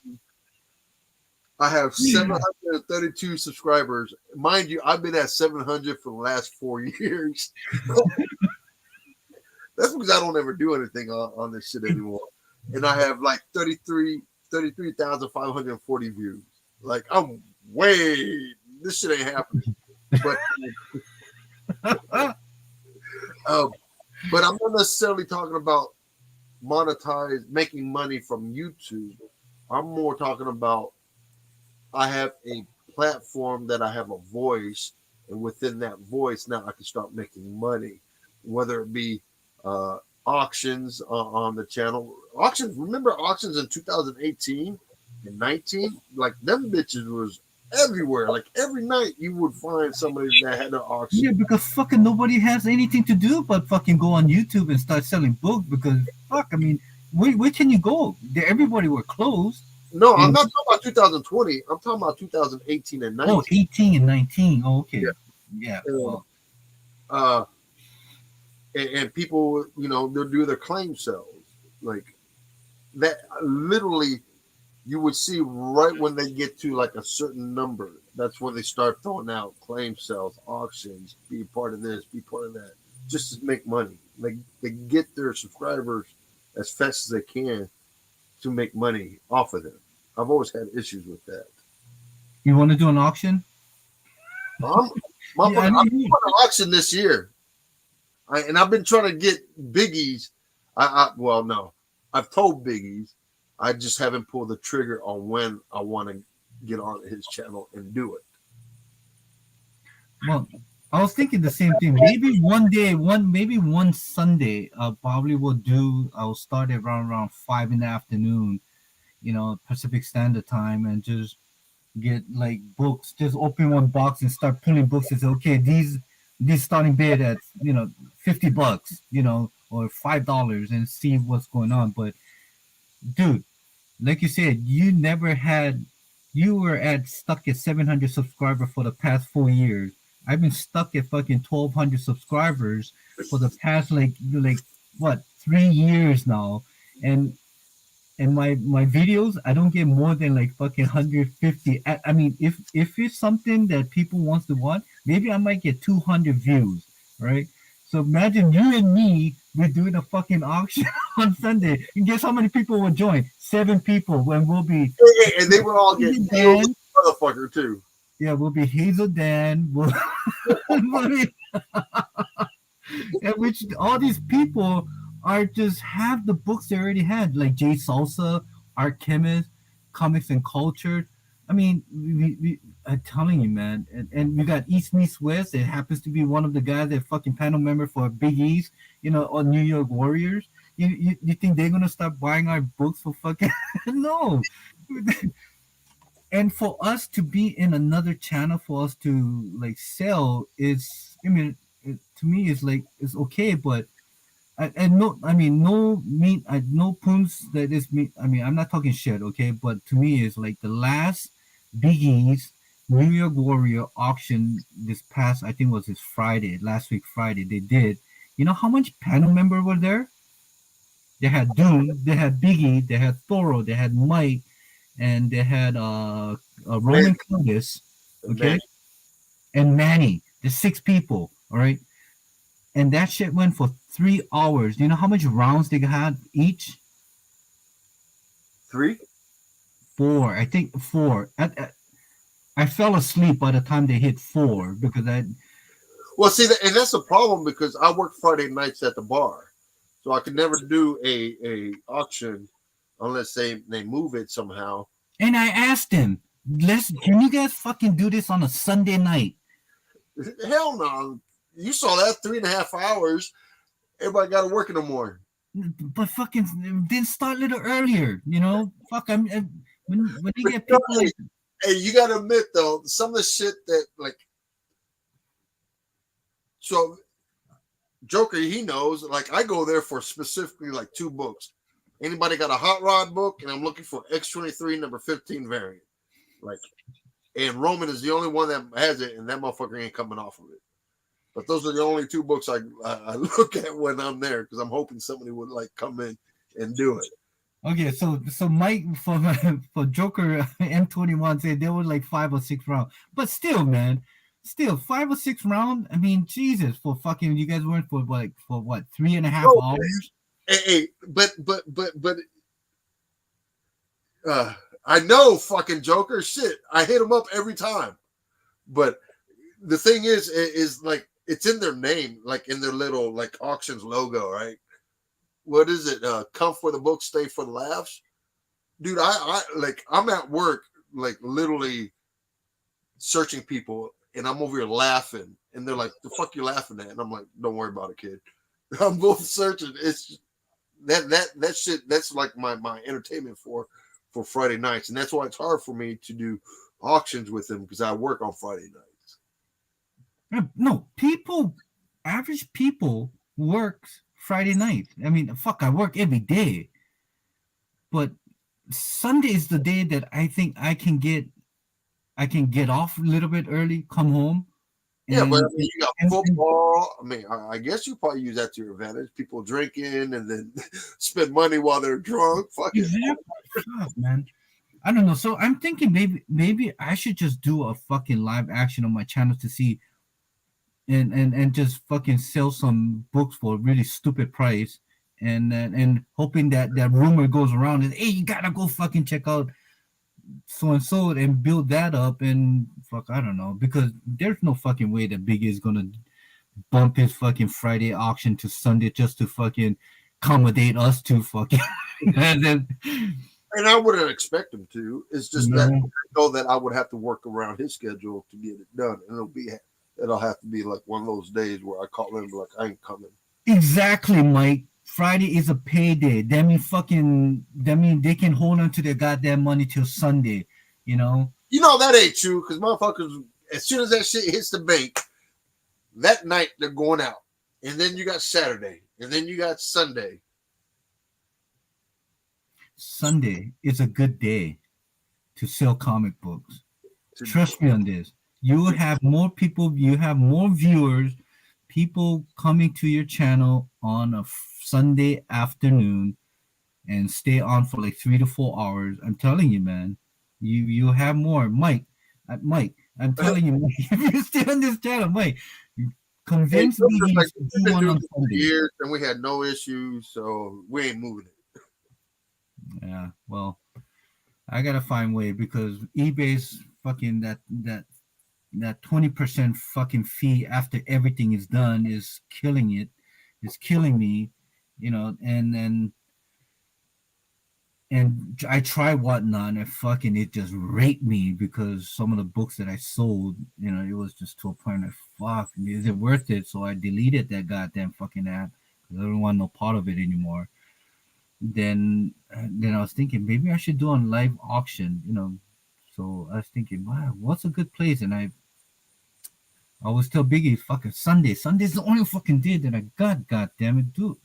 So hopefully that works out. So talking about selling, you are not a seller, okay, Tito? Yeah, you, Tito.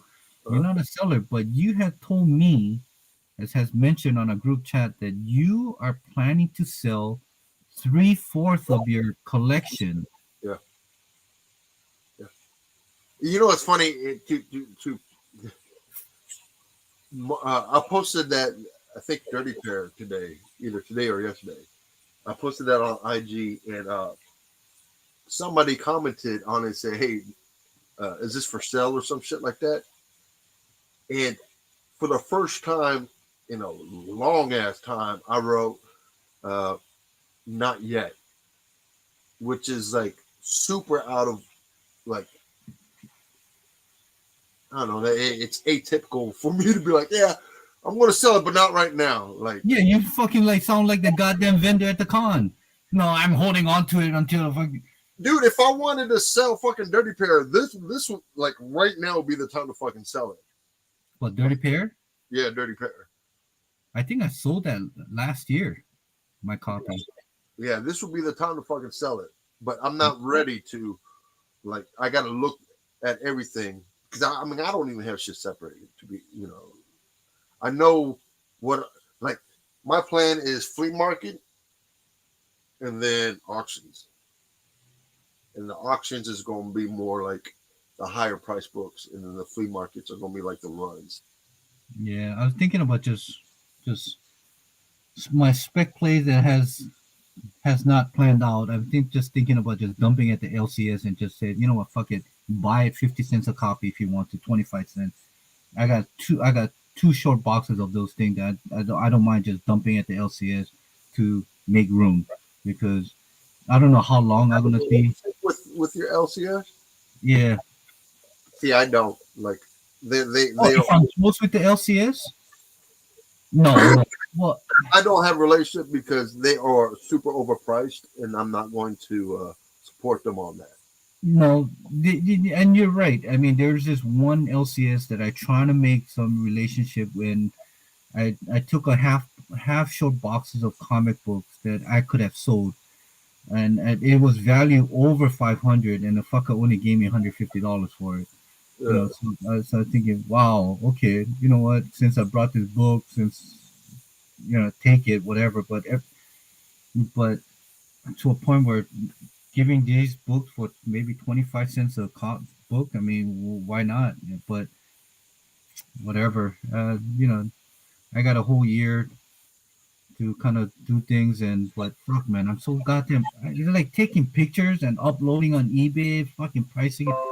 It's just a pain in the ass, man. Just Yeah, like I said, I used to sell. I scan the books and then fucking throw it on eBay. So yeah, that process is fucking tedious, but it to me it's like it's God, right there. I sold out of my backyard, my car. and then he sold the car.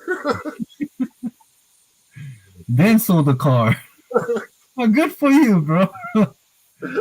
Oh man.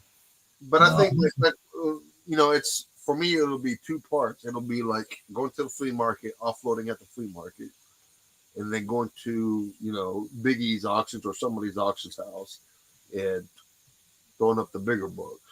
yeah.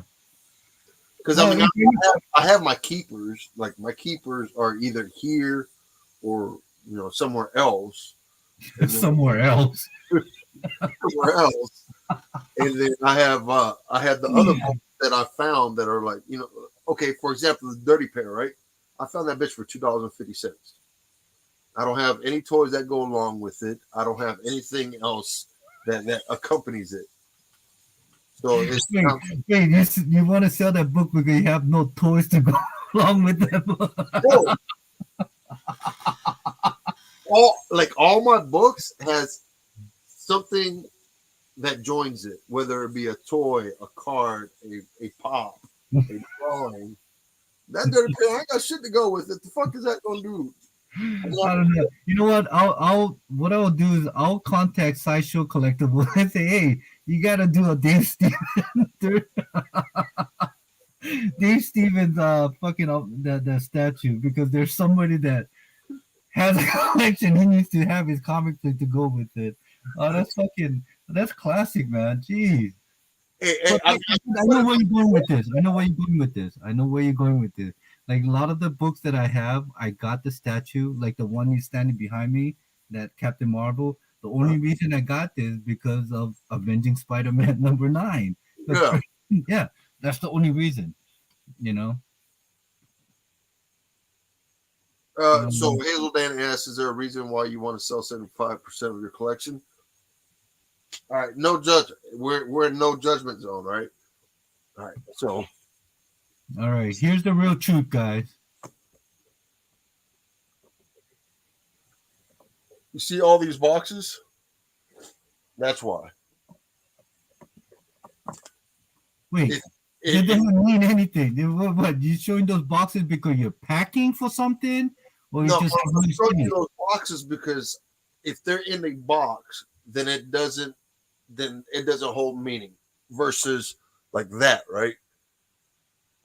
Ah, You know, okay, that okay. kind of stuff holds meaning to me. But if they're in boxes, then it doesn't really hold that much meaning to me. That's how I see it as. I see it as to a point where you need to find a bigger place. Oh, I mean, I got my second bedroom over there. I'm actually petting it up right now. Oh, okay. And my big advice to you, Tito, is IKEA. No, I can't do IKEA. It's got to Why? be custom. I got to build it. You need to build. Oh, you need to customize it. Yeah, because the dimensions that I have, either Did you just say Mexicans? I said the dimensions, motherfucker. Okay.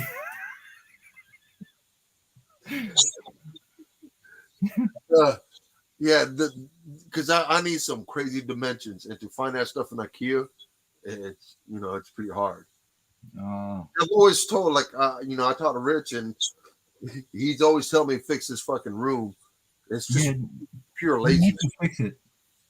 Yeah, it's pure laziness to be honest with you. Like I got all these statues up here that should be over here.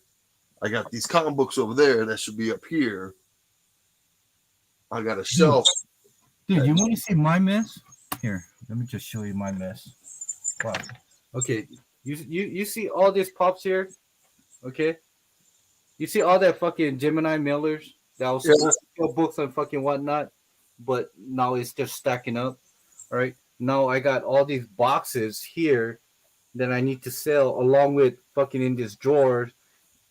And look, and I got I got like 4 more boxes there that I still need to get rid of. And it's just to a point where this hobby have made me a person that I don't want to be, which is being a hoarder. You know? I don't mind being a hoarder, but I want to display my hoard. Like it's no fun if they're in boxes. Like No, I got like 4 statues that I still need to display, but there's nowhere for me to display it. You know? Hey, look, and talk about toys, man. I know I'm not really fully into toy, but which one? Oh yeah, what is that? You showed that, ain't that like yeah, the first? this was part of your show your fives for 2022. Yep. Then this was it. First Miles Morales in an action figure, and I have this dope ass fucking Miles Morales statue from Sideshow, but I can't display it because it's so gigantic and heavy. This Uh-huh. flimsy ass fucking shelf's not gonna withstand it. I mean, it's not gonna hold the weight. But I don't know. It's just to a point where fuck. Well, I mean, move I those need Gemini mailers and throw that some bitch back there. what? So get rid of your Gemini mailers, throw a fucking table over there, and put fucking Miles on top. Well, yeah. Well, this was there fucking for months, thinking that I was just gonna sell on whatnot and and all that fucking Gemini mailers will be gone. I mean, under this table, I got fucking cardboard that I use for packing comic books, but I haven't been using them because fucking books on eBay is not selling, and people. How's this? So fucking, I have a book on my eBay, and it was Convergence, Superman #2, first Jonathan Wayne, John Kent as a call it as a baby, right? Mm-hmm. I put it up for $25. Fuck man, I'm getting lowballed, and this guy said, okay, how about for $8? I put it up for 25. He's asking for $8 because the fucking shipping is $9. And I think Why is shipping $9? I don't know anything. Like what? Why is shipping $9? it's I don't know. There's an option for you to put your dimensions, which is the dimension for Gemini Miller, and the weight will be a pound, right?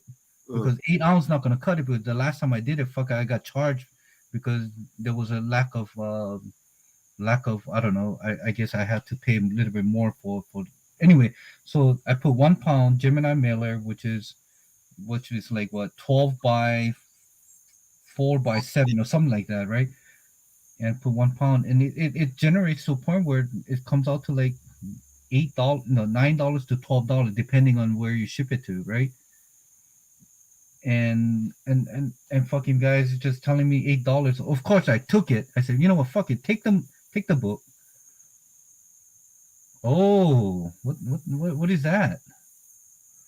Hey, is that from Lord of the Ring? Huh? No, it was supposed to be a Halloween costume, but I couldn't do my Halloween.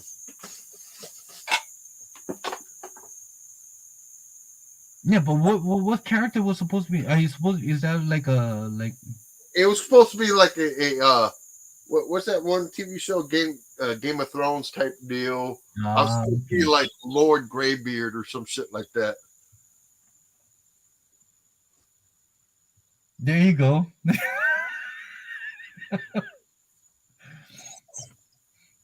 Yeah, see, and Joker, that's another thing, right? Like I would have to have a sit down with all y'all because I don't know anything about shipping, and I don't want to like, fuck anybody over or fuck myself over when it comes to shipping as well. See, that's the thing, and the price of the shipping has gone up also this year. The stamp has gone from 60 cents to 62 cents now. 2 cents for fucking forever stamp. So, and also for like I'm not gonna ship anything fucking media mail because that's for me is that bullshit. First class or priority mail. Priority mail before was like $8. Now fuck is like close to like, geez, almost like $17-18 for fucking medium size flat rate mail. And I got boxes down here thinking I would use it, but it's just taking up spaces.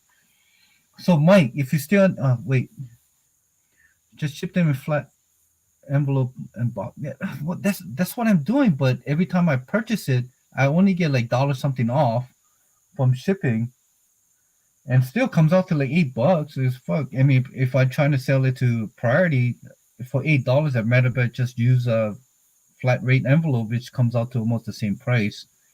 My point is, the people on eBay is they don't want to pay that kind of shipping. They're like, whatever.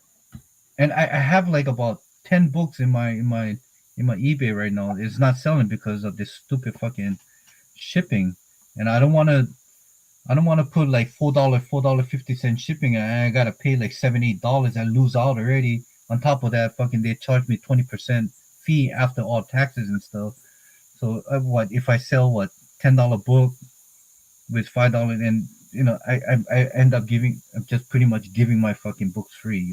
That's what I've been doing at the Whatnot. That's why I stopped it. And so just selling books on eBay. You really want to put sellers. You want to add another $5 or $10 addition to what one goes for, because unless you want to just get rid of it, I learned the hard way. From selling it. Funk off. I have boxes of toys. That's what's in those boxes. Well, that's a poster box. But yeah, toys. That's Star Wars. That's everything else. Yeah, I mean, I'm not really into toys, but I think the most one that I picked up, I'm really proud of myself from getting this is this right here, man. I think I showed it. Oh, the Popeyes. Yeah, it's a Popeyes. And the Chase one, right? Yeah, it's a Chase. This is an international one, which only has about 750 pieces. But going back again, do they really only made 750 pieces? You know, it's just whatever. And that's Oh, crazy, right? I think CGC needs to give more leeway to companies that handwrite the numbers on um, the books. Not yeah. like that What's up with might, the fucking green label? What's up with the green label? Look what I picked up. give me a second. The Venom. It's a Venom. This is a customized Venom which has the crystals and it's civil, but there's only 20 pieces of this. Who by Funhouse? Is that what that says? Did this motherfucker just drop? Like, I'm on his channel and he fucking dropped. How does that even work? Okay. I always put shipping costs in my price at work sometimes. So, hey, Funk Off. So, how do you figure shipping costs? How does that work? God damn. Hell, what the hell just happened? Fuck, I got kicked out of my own goddamn dream, bro. Yeah, that's what I said. I was like, how the hell did he get kicked off his own shit? I know. But yeah, man. Who is that? Funhouse? What sticker is Yeah, that? Funhouse. Yeah, Funhouse. I think they have one of the best whatchamacallit customized pops. Only 20 piece. Isn't Not he bad, huh? doing aren't they grading pops now? Yeah. But I don't know how this will grade. I was, actually, I was thinking about sending it to CGC or PSA, all of my pops to get graded. But you know how much they charge for fucking one of these to be graded? It's like close to like $40 a fucking pop. I'm like, hell no, hell no. I'm just gonna fucking invest like $8 on this pop holder. Yeah. And now I'm starting getting into fucking baseball cards again. So I'm having fun with that. Yeah, I see you popping videos. Yeah. So this one I just recently picked up at tops.com. And yeah, let me just show. What's been your biggest hit so far? My biggest hit that so far I was able to get triple signature on a Tops product, which was like 250 a box. There's only two cars in a pack, which is $250. But I was able to hit a triple signature of a Hall of Famer, which is about, for you to get that, is like one out of every 563 packs. Is that the Paul Monitor you were talking about? No. There was another one. It was with Andrew Dodson, Ryan Sandberg, and Greg Maddux. Oh, the Cubs. Yeah, the Cubs. I sold that for $500, so I made my money. Like, I'm trying something new. Going back into sports card, because right now comic book is not doing it for me right now. So I'm putting that on a back burner and trying to get rid of at least half of my collection by end of this year. But at the same time, I'm kind of testing the market for baseball and buying those boxes and things. And I can tell you right now, if you have a certain player that you're speculating or you like, it's just the better to get it and pay the premium of what is going for in the market. Because if you think you're going to get something great out of those boxes, your chances are pretty much 80% you will not get it. Yeah, that's how it is with like the Star Wars. At least the Star Wars that I pick up, it's just better just go ahead and just go on eBay and buying it. Yeah. Rather than spending, $20, $40, $60 on boxes and hoping you'll get something. Yeah, and I was thinking about purchasing when Joshua Richard, he did an unboxing of that Star Wars Galaxy Chrome. Yep. Man, it's like $300 a box, okay? But the hits that you can get is, to me, is like, Really? I mean, for you to get a red refractor one, is I mean that sells for thousands and thousands of dollars. If Uh, you regardless what your card is, you can probably get $500 on a mediocre whatever card, but $300. And I saw Richard do his unboxings, and I asked him question. I saw like about 20 of those unboxing videos, and I said, I think there was only two, maybe three that did a decent pull, but overall was just pretty much a wash. And this is a second series, so I can understand the first series being a little bit more popular because it was the first yeah, series. And Richard was told me that even the base card sells for like 20-30 bucks each, yeah. because there are people that wants to complete the set, and so I can understand. But Well, complete the set and plus don't want to spend $300. They'd rather spend $20 on a car versus $300 on yeah, whatever. it's better to spend $30 on a character like for you, Ahsoka Tano, to get that card instead of trying to pull that. So it's a I, gamble. It's a gamble. me and Rich actually watched this girl on Titan Cards. She pulled the fucking Ahsoka Tano Super Fractor. Oh, one And on one. yeah, and she she's also a big Ahsoka Tano fan, but she pulled it in one of those buy-ins, like, but somebody buys a box and they pull, and she goes, I would something to the effect, I would buy that from you, but I would be scared to know what you would charge me for it. I was like, bro, like to pull a super fractor Ahsoka Tano, who is your favorite character, but not your box, that shit's gotta fucking hurt bad. It's like, Yeah, yeah, oh, yeah. Well, like I said, buying these boxes, I mean, is such a gamble. I mean, I was very fortunate that two boxes that I bought on that 5-star baseball, I was able to pull a triple autograph. On the second box I got, I was able to pull a jumbo patch, which is happens to be number to 10. So I mean, I was able to flip that quickly to get my money back and some. But man, I saw like tons and tons of videos. It's like 250, so it's like $125 per card, but that one card can be only worth $10, you know. yeah, So I was very fortunate, and the Topps Chrome Black, I was very fortunate to pull a red fractor, which I flipped it over for 150. So I got my money back along with the Mike Trout blue refractor. I was able to sell it for 75. So I've been getting lucky, and I don't know how lucky streak will end. So right now, there's one more box that's coming in, and that'll be it for me for this year. mm, Buying any boxes, I'd rather just go on eBay and just buy those Julio Rodriguez rookie card and sit in there for a couple of years and just sell it if everything plans out. You know.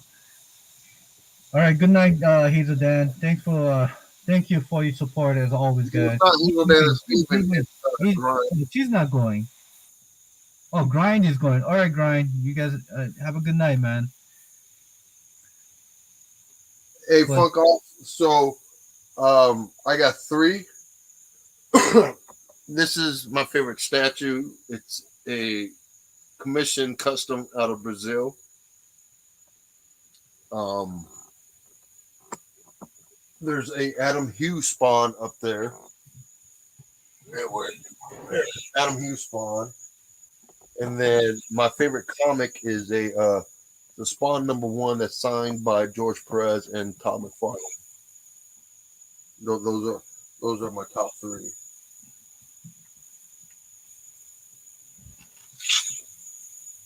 And I think that Raw is pretty good too. I like that Raw. all right, here's another fucking rabbit hole I got myself into. All right, I got like now I need to find it. I need to find that fucking Batman 423 now, just to go with this freaking Batman. Dude, I've been looking at that. That's and it's relatively cheap too on eBay. Like I don't know why I haven't pulled that trigger. You know what? It's not a bad thing. Yeah. It actually it presents really well. Well, it would go perfect with my dude up there. Yeah, and you know what's great about this? That it hasn't changed their error. Remember when Tommy Foley was saying something about the moon, the shade of the yellow Mm-hmm. on that part? Yep. They didn't correct it. They left it as is. So I Yep. mean, I thought that was pretty cool. So spend like I think with 19 with $4 Yeah. Yeah. shipping. Yeah, well, I think it was like no, it was $7 shipping. You know, I was able to grab this, but now I gotta spend like a couple more $100 just to get the fucking comic book now. So it's a pain in the ass. Well, you got that one, and then there's the Target exclusive Comic Farland Detective Comics Yeah, toy the Tech statue. 27. No. It's actually from McFarlane Toys. Oh, really? Yeah, it I actually I haven't know I seen that think one. it's up to 23. Yeah, it's a gold label Target exclusive Okay. McFarlane Toys Batman. It's pretty legit. It's big as shit, but I have never seen it out in a while. Yeah, the only target that I got is that Ultimate Fallout and the Captain Marvel. I pre-ordered those and it took fucking months for me to get it. So, but I was very happy. But you know, here's my peep peeve. Let me just show you. I got this right. I ordered this. Oh, okay. Okay, it came in, but this fucking Walmart sticker is like coming off. Is that a And Walmart then, exclusive? yeah, it's a Walmart exclusive. But I if I never can seen get that. look at that sticker. It's fucking damaged. Now I gotta get myself a new one because I can't stand this. It's not like I can press this out. It's not like I can send this to Daryl and say, "Hey, can you press this sticker out for me?" Man, it's like this small little fucking OCD in me that you know, I pre-ordered this for $19, right? Because they're, but now if I have to get a new one, I gotta pay $40 because that's pretty much what the going rate is at on eBay or on the secondary value market. But look at that! Look at that! You should get. Are you getting the Marvel Legends A15? Oh, dude. You know, every time I go to Target or Walmart, I look at all these figures and I think, fuck, do I need to get into another rabbit hole? And I always tell, Well, I would figure, like, if anything, just like specific A15 stuff, because I know that you like to you buy the homages to the A15. So I figured, you know, I know they have that retro carded A15, and I know they have that Marvel Legends A15. yeah. Uh, Tempting. I was even thinking about buying those Australian like those mint that has fucking AF-50. You know, but it's like, do I really want to get him? And I stop myself because I know once I'm in, I always go hit, you know, dive in head first. You Mhm. know, but when it comes to sports card, I've been there before, so I'm kind of dipping my toes into the water, kind of see the taste. But and to a point, like, no, I'm not buying boxes no more. You know, that is it because fucking. But this Funkos and stuff. I mean, there's collectors. Like, if I ever need to sell it, I can sell it. You know, Yeah. so. But when it comes to action figure, Tito, I have no clue of what the market is. Well, I know, I know. you know how you have Wednesday Warriors for comics. I am the equivalent to that for toys. Really. Yeah, I don't really go out and buy older stuff because older stuff are ridiculously like priced. But the newer stuff it just holds me tight. Like it's good enough for me. So let Um, me ask you this: I was at a Walmart and they had a Black Adam with the comic book. It's called, I forgot. It's called, page punchers, huh? page punchers. Yeah, Page Puncher. Does that worth anything? Well, that particular one, no. but they did have the Batman 608 second print, and when that first popped off and was found, it used to go for probably about $20 to $25, but now there's so many of them that it went back down to like $10. No. See, that's the whole thing. Is like comic book already has kind of consumed me so much already, and and I was thinking about going into this, and I thinking, no, I can't have my wife thinking fucking I'm a collecting pop. And as soon as she saw this, like, was that for your daughters before? I'm like, no, this is for myself. And I mean, and now she understand after she's lived with me for 2 years. Now she kind of understand there is some monetary value, so there is some thing. But when it's like I can't go there start buying toys because now then she's probably gonna file for divorce and this motherfucker. They're like, this guy is not what I expected to be. Sure. But Yeah, I mean the like my girl, she's okay with this stuff. She is not okay with it being in the state it is now. I can totally understand because as for guide, I can't stand that either.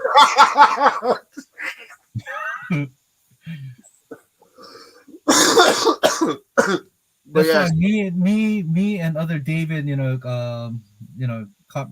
even Martian, and I'm sure he's gonna agree that, dude, you need to start finding some display cases, even though you need to grab some Mexican to come and fucking customize your thing, and it just you need to do something because yeah, that, and I know you being lazy and all, but still, you know, that needs to do the whole thing, man. I mean, be like Triple C, get that shit done. I mean, you know what it is I know the amount of work it's going to take, and I just don't want him to put in that time. That's what it ultimately like boils down to, because that shit that's going to take forever. This one over here is not. This one's going to be easy. That is what's going to be complicated. so hey, so are you serious about Hawaii? Yeah, I've I had, mean, can I talk about this on live here, or is this Josie, are you in here? Type something if you're in here. who? But Josie, that's the girl that is in Hawaii. But yeah, I mean, I tease her and tell her, it's a lot fucking cheaper to come here. It is. Hey, Josie, if you're watching this, it's much cheaper to be where he's at, and instead of him coming there to you, it's much no, cheaper. I mean, you know, and I was talking to Doom about that stuff too while I was over there. He obviously he was like, "You do whatever you want to do," but it kills me looking at the value of a house over there, and then that same price of the house here. It's just like Double, almost triple, if anything. dude, yeah, like you look at an $800,000 house there, and it's you're hopefully hitting 1,700 square feet, but you fucking look at an $800,000 house here, you're looking at like a You get 4 a to 5. mansion. Yeah, it's a fucking mansion over here with like 40 acres, 50 acres. Yeah. So But yeah, I mean, that's on the cards. You know that that's another reason why the collection is going to be sold. so you're doing this all for women. She's all right. God damn. God damn. You are getting old. Got my head popping off and everything. Look at that. You are getting old, man. Oh hell no, Mike. New York? No, man. Well, depends on fuck. There's no way that fucking if I ever go to New York, I'm probably thinking about Brooklyn area, but damn, not in fucking Manhattan or maybe New Jersey. Price Where, is probably the same as Hawaii prices, dude. Like no bullshit. Like no bullshit. but Hawaii, yeah, it's gonna cost you, bro. I'm telling you. And for you, Tito, when you since you like to drive around, you've been. I know you lived in Hawaii for maybe a year or so, so you know you drive for about good 2 hours. You'll be back where you started. All right, you're not gonna be in a different state or anywhere. All right. Yeah, we did we like I went back to my elementary school. I went back to where I lived, um, and where I played at. So that was pretty cool. A lot of it obviously has changed. The school that I went to hasn't changed. That shit's like literally still looks exactly the same. But yeah, we went. I mean, she would tell you everything that we went to. I can't fucking pronounce those names. But we went to the east, west, south, north. Yeah, but how long that's gonna last? I mean, I lived there for like 45 years, bro, and I don't miss it. Mm. I miss the food. I miss the food, and Even I miss. bro, even the fucking food. Let me tell you about this fucking food, right, bro? So I eat, I eat like I can fucking get down on some food, right? So she was like, "Hey, we're gonna go to a mom and pop joint." I'm like, "Oh, I love me some mom and pop joints. Let's go, let's go." And I wish she was in here so she could fucking tell you which one we went to. But it was a breakfast joint, and when I say I asked for eggs, I asked for 2 eggs, right, bro? Like I don't know if it hatched from baby chickens, but those eggs were so small, like they could barely feed my fucking top of my pinky. I looked at her, I was like, who the fuck is that supposed to feed? Because that shit is not going to fill me up with anything. But yeah, the food there was like majority of my money that I had allotted to go there went to food because food was so expensive over there. Yeah, but I mean, we didn't touch any of the franchises.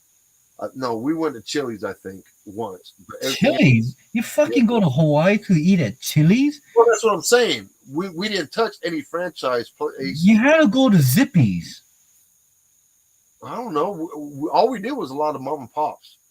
We legit did Yeah, most of the stuff was mom and pop stuff. yeah. We You went, had to go to Zippy's to fucking enjoy good local food.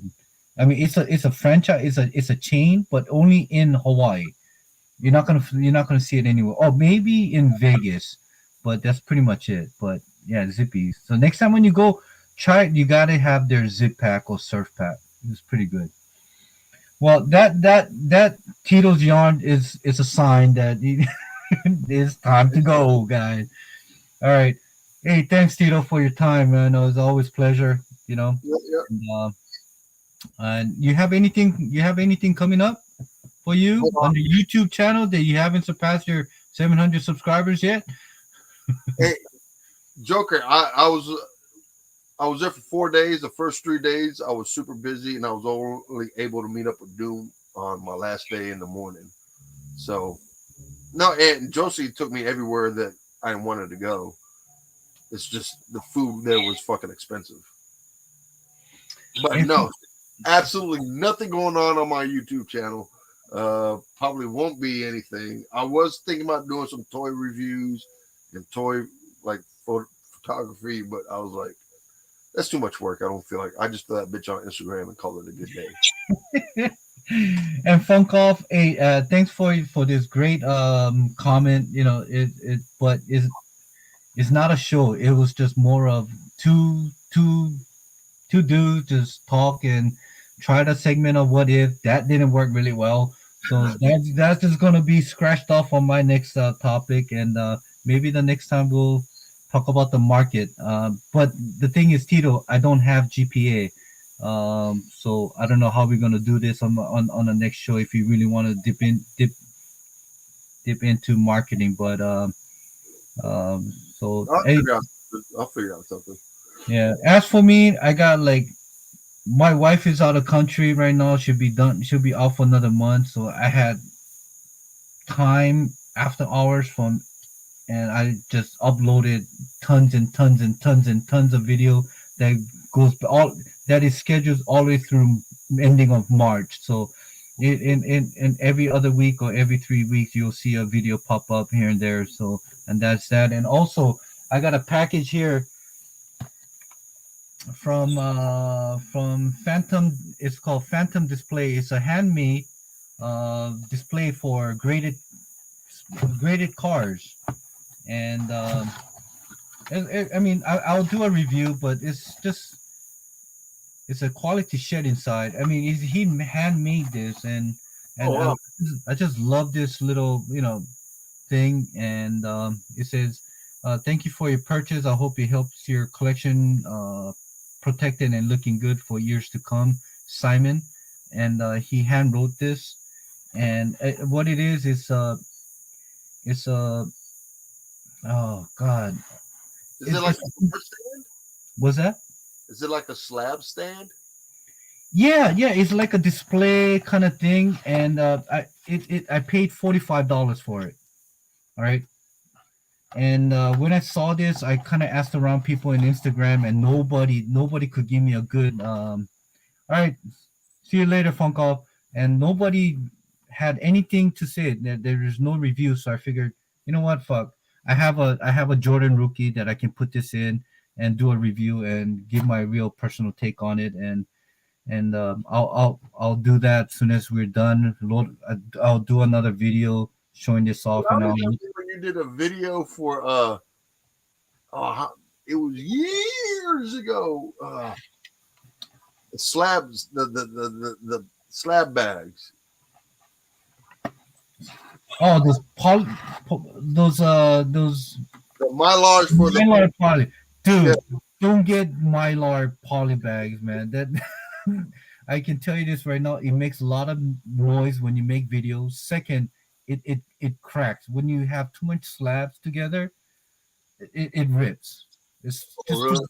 Yeah, it's better to go with poly bag on those. And yeah, but yeah, but I'll have this thing. I'll have a review of this, and that's pretty much it. And I think once I get some other package from Tops, I'll do that unboxing. And no, um, my lights 2 is my choice for comic book. All right, when it comes to slabbing, I'll I stick with the poly bag. I use Mylars for my slabs. Oh yeah, it's Yeah. just to me. I mean, it looks great. It presents well, but it's I don't know. I use polybag. It's just a little bit more cheaper, and it makes less noise. And if it's damaged, and it doesn't damage easier than the Mylar. It's just my take on because trust me, I go through these boxes at least once a week. Just reorganizing it, taking it out, putting it in, and sometimes when it doesn't go in, I just like fucking I just shove that shit in. And then when I take it out again, I realize the bottom part is ripped up. So I mean, there you go. Maybe it's my fault, but just how it I'm is. sure somewhere in the how to use directions it says do not shove shit My inside. chef. Hey, but that's me. I like to just ram shit inside that can't. Have you All had to right. shit pushed in? I have. Yeah. You know what? You know what Thora would say? Like I would punch the thing, and he would say pause because that's like East. That's like New York style saying. So she No, said, or so he said, kind of thing. ain't no pausing in this one, baby. Ain't Hey, no. look who's in the chat. Your old buddy Mike Walters. What up, buddy? Hey, y'all. This is my comic book haul, y'all. Hey, Mark, I've been watching your hauls. I just don't comment on it because I'm in my bed watching, and just I fall asleep on it. And thank you very much for those good night's sleep that you have done, Mark. And yeah, just I watch your hauls. I watch your hauls. Hey, Mark, if you ever get bored, watch the first like 20 minutes of this stream, and to let you in on what is Um, I I got accepted to Atlanta Comic Con. So, and then Yeah, just watch, he's got the shit end of the deal on this one. Okay. watch the first 30 minutes and then either message me or write in the comments on your thoughts on it.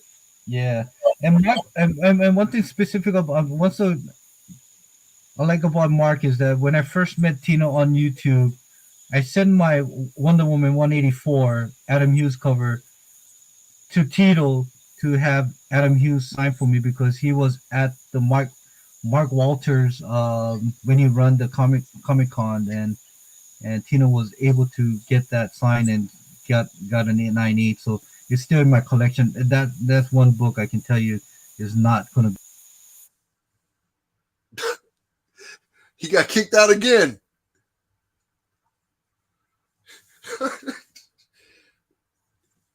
Yeah, Mark.